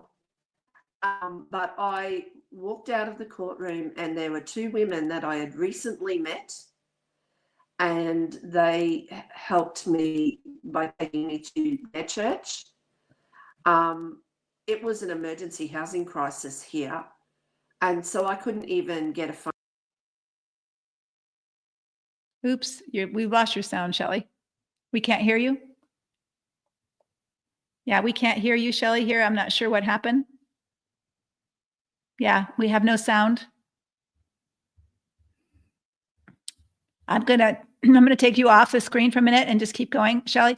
We don't have any sound. I don't know what happened to your sound, but Shelley is an amazing woman who went through a lot of trials, had a lot of spiritual misunderstandings of things, and she's visually impaired, and she is thriving, and she's still thriving. So we want you to know that Conquer is an opportunity for you. It's not a group therapy. She called it group therapy. It felt like group therapy to her, but this isn't group therapy. It's not group therapy for $37 a month. There's no way it can be group therapy, but it feels like it. It feels like this supportive group helps you do the work that you need to do. All right. Becky says, I like what I'm hearing about Conquer, but I want to understand if you're meeting with your group multiple times a week. So Becky, no, you don't have a group that you're meeting with. Conquer is a whole group. So we have about over 500 women who have already joined Conquer for this time. So we will walk all 500 through at the same time in this Conquer journey. So there's no small group component. Although if you join, you will have a welcome call invite right away that is a small group so that you can start meeting a couple of Conquer women right away. So we encourage you to sign up for that, but you pop in when you want to. So it's not a set time, although we will have for the first 8 weeks, we will have a set time. I think it's noon Eastern time, but if I'm wrong, put it in the chat. Noon Eastern time on Wednesdays for the first 6 weeks in Conquer, so that when you watch your videos, you can come on Zoom and ask your questions about that particular video. So each week we have a couple videos. So for example, not the first week, but the second week you're in Conquer, we'll give you some videos on safety. Are you safe? Safety, you've heard that mentioned a couple times. Kelly talked about it. Susan's talked about it. Diana's talked about it. We think safety is a really important component, especially if you've had threats against your life, or if your husband's threatened himself to commit suicide, or there's financial threats, spiritual threats, like Shelley shared. She was called a Jezebel. And so do you have financial safety, spiritual safety, sexual safety? And so we give you some videos to watch to assess, what does God say about safety? Does he care about your safety? Yes, he does. And he says a lot about safety in the Bible, regardless of what your pastor might say, which we had a Conquer woman say, my pastor says the Bible doesn't say anything about safety. I shouldn't worry about safety. Well, the Bible cares about safety. When Jesus was in danger, Jesus cared about his safety. When they were throwing him off the cliff, he disappeared from their midst. When he was a baby, God woke Joseph up in a dream and said, get him out of there. Herod's seeking to kill him. So God does care about your safety. And so the very first week or the second week you're in Conquer, you'll go through some safety videos. You'll assess yourself. Where am I not safe? And then you'll hop on the Zoom call that week. It's like I said, Wednesday. And if you can't watch it, everything is recorded, so you can watch it later. And the coaches will answer your questions about, how do I develop a safety plan? If I'm not safe in this area, what do I need to do? If I'm not safe in this area, what do I need to do? How do I begin to develop a safety plan? Whether it's a 5-minute safety plan of getting out of the room, what do I say? Like, I've got to go to the bathroom. Or whether it's a safety plan of, I need to separate, and now what do I do? Right? Because this is really dangerous. How do I develop that safety plan? How do I get my kids safe if there's an outburst in the house? So those are the kind of things that we want to teach you right away. But every week you'll have that for the first 8 weeks. And then there really isn't any weekly kind of thing that you have to be at. You can get on the Facebook page whenever you want to, night and day. You can watch the videos whenever you want, night and day. And then we have some structured Zoom calls twice a month for asking questions. And that's about the structure. So if once you get that structure, it's not a weekly kind of thing that you have to be into, other than the Conquer Journey, which is the beginning. And we encourage you to be a part of that, but you can always watch the recording if the time doesn't work out for you. So I hope that answered that question. So Martha, I would like you to text me to see if Shelly's voice is better so that I can bring her back if it's better. So just give me a text if Shelly's voice is better, and I will come back and add her back. Meanwhile, let me answer a few more questions. So time is often an issue for people. I don't have the time. And like I said, we all have 24 hours in a day. How you spend that is up to you. How you spend that is up to you. But you have to decide whether you're worth, just like spending your $37, is it worth it to you to give up coffee for the month and use it for Conquer? Is it valuable enough to you to give up something else that you might use that money for and use it on your mental, emotional, and spiritual health? I think so. Time is the same thing. We have to budget our time. How much time am I going to spend cleaning my house? I don't spend a lot of time cleaning my house. So if my dishes are clean and my sink is cleaned off, and those are my main things, but I have a few dust balls around and other things. I don't vacuum even once a week. I have a clean lady that does once a month. I don't do that. I'm okay with dust balls. So you have to decide what you're okay with and what you're not okay with. That's up to you. You get to decide that.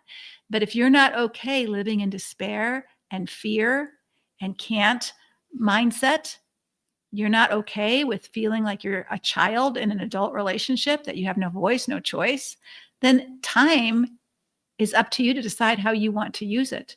And yes, you might be having to stop doing other things in order to start doing this, but you can spend as much time as you want. So let's say you only have 1 hour a week, 1 hour a week to spend. On a Friday afternoon, you have 1 hour a week. So maybe you're going to say, I'm going to spend 30 minutes on Fridays watching a video. You probably could watch 2 or 3 videos for some of them on 30 minutes. All right. And I'm going to spend 30 minutes catching up with people on Facebook. Or I'm going to spend 5 minutes a day on Facebook, or 10 minutes a day on Facebook, and 30 minutes on Friday watching a video. That may be all you have. If you give an hour a week to Conquer, it will make a difference.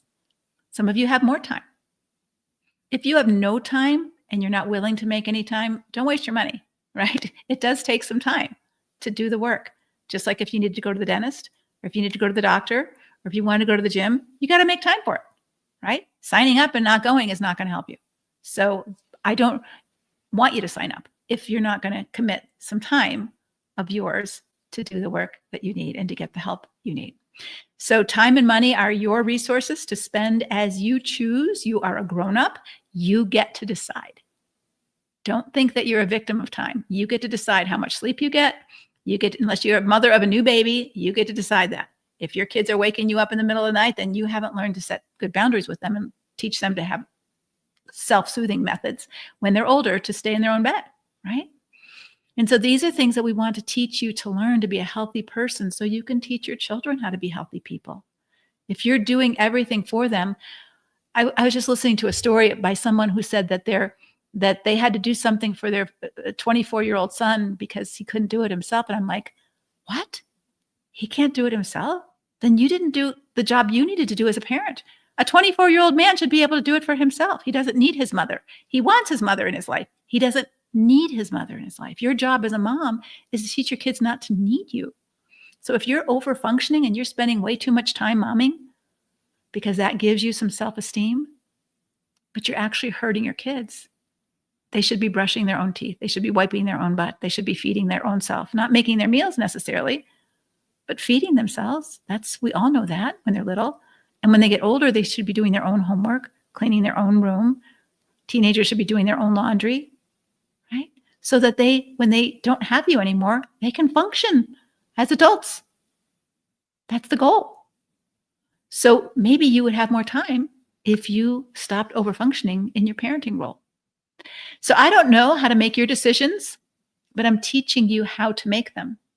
So I want you to practice this for just a minute. I want you to pause. I want you to notice what you're feeling. Do you have that niggle? I should join Conquer. I should join Conquer, but I'm afraid. I should join Conquer. I should do it, but I'm afraid. I don't know. I don't know what I'm doing. And what are you going to choose? You get to choose. This may be your first act of empowerment. You get to choose. Even if it's a no, you get to choose. No pressure. Because when you learn that you have a choice, then you begin to have a voice. I said no. I said yes. Amazing. Feels wonderful when you get to decide as a grown-up person what you're going to do with your one precious life. So in closing, because we can't get our Australia girl back, I think the sound is gone, at least from what I'm getting here. So in closing, what I'd like you to do, yes, you can, to get help setting up an anonymous account on Facebook. Yes, you can, if they're still doing that. They were giving some grief for a while, but I don't know if they're doing, but if you need customer support, they will help you do that. Okay. So what I'd like you to do is grab your pen again in closing, and then I'm going to answer a couple questions. Go back to your future self, the one that we talked about in the beginning of our talk. And if you were here late and you didn't do that, your future self is the woman that you want to be in 5 years from now. Who is she? What's she like? Does she make her own decisions? Does she make good decisions? Does she use her time wisely? Does she use her money wisely? Does she use her energy? Those are your 3 resources. We all have energy, time, money. Those are our resources. How do you use them? Do you use them wisely? Are you proud of the way you use those resources? Or are you wasting time, wasting money? And you're not proud of yourself. You're languishing. So if you have this much time, 24 hours, this much money, however much money you have, and this much energy, however much you have, those are variable. Time is the same for everybody. Any energy and money are different for people. How are you spending those? How are you spending your resources? You're responsible for your one precious life. You have to give an account for it at the end of your life.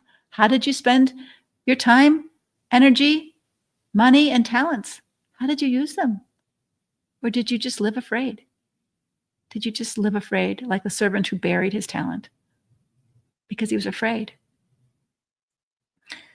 Ladies, that is not God's will for you, to live afraid. That's the lie of the garden. When Adam and Eve were born, they were born limited human beings, created. Limited. They weren't created as God. They were limited. They didn't know everything. And Satan came into the garden and deceived him. They lived in abundance. They had access to God night or day. They had access to everything in the garden. There was no fruit that they couldn't eat except for one. They lived in abundance. They had everything they needed. They had a good God who showered them with beauty and order and sunshine and purpose. And they listened to the voice of fear, who told them, oh no, you don't have enough. You don't have enough. You need more. You need more than God gave you. You need to know everything. You need to be like God. And they went from living in abundance and fullness to living in fear and scarcity. And that's where we've been ever since. But God wants you to live in fullness and abundance. I have come that they might have life and might have it abundantly. You might have a rotten marriage, but God has called you to live in abundance. Not necessarily with time and energy and money, but in joy and peace, patience, goodness, kindness, gentleness, self-control. And so how you spend your precious life is up to you. And maybe your future self is niggling you right now to do something different, to spend some of your precious time, your precious energy, and your precious money on you to get well, to get healthy, to get strong, to find meaning and purpose in your one precious life, besides letting someone else decide for you who you are, what you can do, who you can be, how you can live. God isn't asking you to let your husband decide those things for you. Those are your decisions to make. So, what does your future self tell you? Yay or nay? This is the moment for you. Yay or nay? Tomorrow we close our doors at midnight, so you still have some time to think about it. But sometimes when we're under that niggle goes away if we don't act. So if you are under that niggle, I would encourage you to act now. And start now. Start now. Join Conquer now. We will put you in a Facebook group if you want to be on Facebook for all the newbies. So you won't be in our regular Facebook group yet until you're done with your Conquer journey, because we want you just to meet the newbies. We want you just to feel like, oh, I'm bothering somebody. No, you're here with everybody else who's new. And our team is right on top of that, all of the newbies. Then when you're done with your Conquer journey, well, we will move you over to the regular group so that the regular group doesn't get dysregulated by all your stories and you get the support, and we can find you faster in our newbie group. So that's what we do. We love on you. We take you through this Conquer journey. We help you get your sea legs, get your training wheels on your bike, get you going, and then you will know what to do. You may not know how to do it all, but you will know where you're going, and we will help you each step of the way. So you decide. You've heard from some Conquer women who have really been helped and valued it and are still here. We have women in Conquer who've been here since we started, because it's that good of a group. So if that's something that appeals to you, we would love to have you join. All right, enough of that. I'm going to spend the next couple minutes answering a couple more questions. But what I would love for you to do right now is, what is your takeaway from today? What is God saying to you for you today? What is your takeaway? I always love to end our Facebook Lives or our live streams with a takeaway for you, because that's how you should read your Bible. God, what are you saying to me in this passage? What is it for me today? Because if you're not applying what you're learning, you won't remember anything. So take one thing that you've learned today from Kelly or from Shelley or from someone else that we had as a guest. And what is the one thing for you today that God has said to you? What's one thing? And put it in the chat. We would love to have that.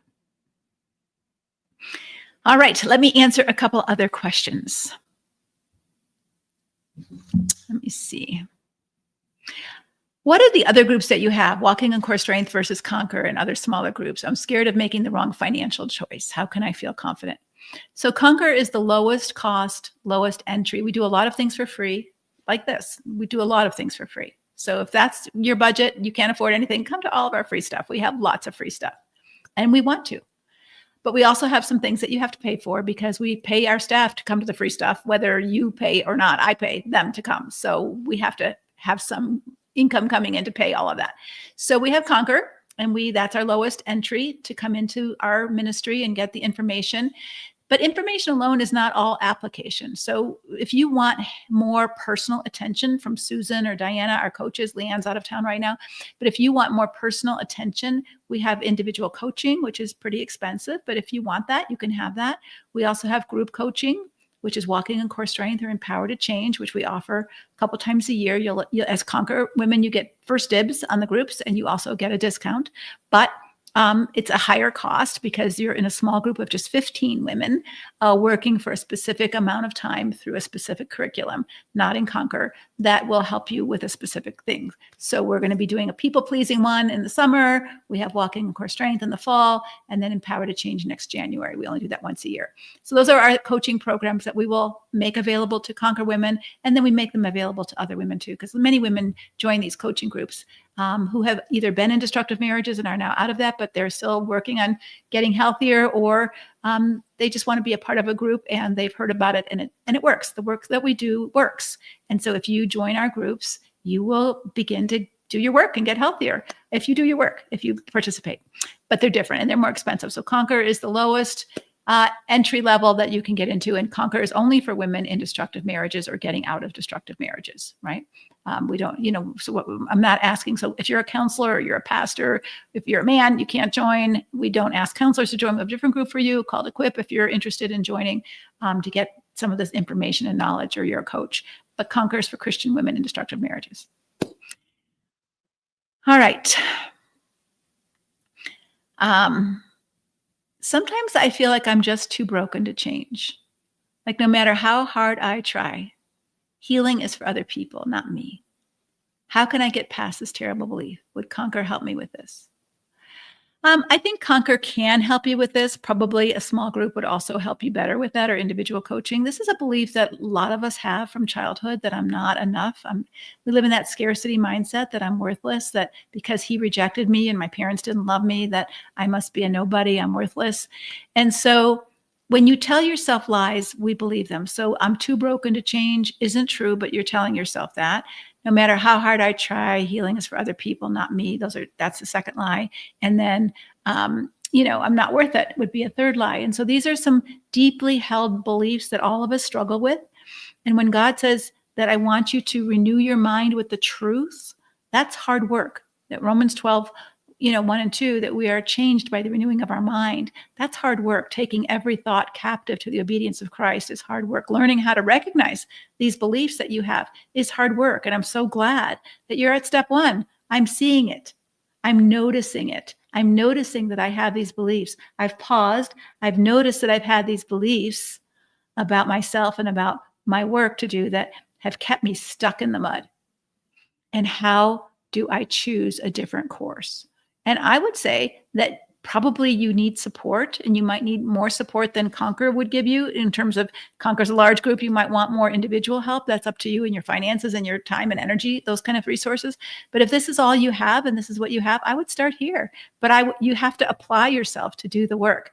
So you can listen to a sermon in church for 50 years and still not be a believer, right? So you can hear all the truth. Satan, for goodness sake, knows more truth than any one of us, but he doesn't live it. He doesn't believe it. And so just knowing the information isn't enough. It's the application. And that's why I think the small group process and our small group coaching really helps you put it into practice with coaching that will help you do that. Conquer has 2 coaching calls a month with coaches that will answer your questions and take you with some baby steps. But if you really want more intensive coaching, then that's something in our small groups that are more expensive, as well as in our individual coaching. But yes, you're not too broken to heal. If you were too broken to heal, you would be dead. All right. So you're not too broken to heal. You're not too broken to learn. You're not too broken to love. God loves you. And maybe other people have not loved you well. It sounds that way, but God loves you and has a purpose for your life. He says in Ephesians 2:10, you are his workmanship, created before the beginning of time to have purpose and value. Now you have to decide whether you're going to believe that. So this is what God says. This is what you say. This is what God says. This is what you say. Jesus doesn't just say, believe in me. He says, believe me. Believe what I say over what you say.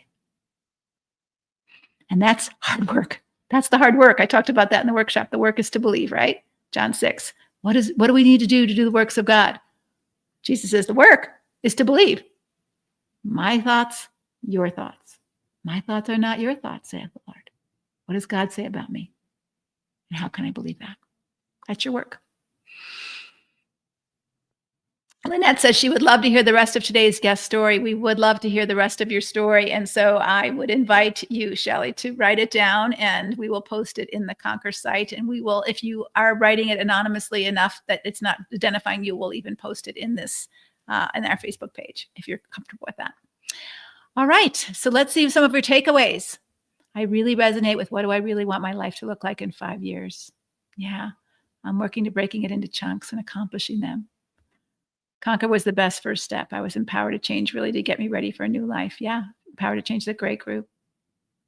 Yeah, thank you for the explanation. What are your takeaways? God wants me to grow and mature. It is good for me and others in my life. Engage in rebellious acts of resilience. I love that. That's Lisa's phrase, Lisa Turker's phrase. Yeah. All right, any other takeaways? Any other takeaways for today? Yeah, my mom and dad fought. Let's see.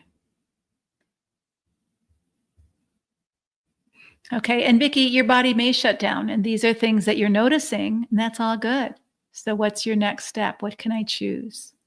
So if I notice that my body's shutting down, maybe I can take my arms and rub my body.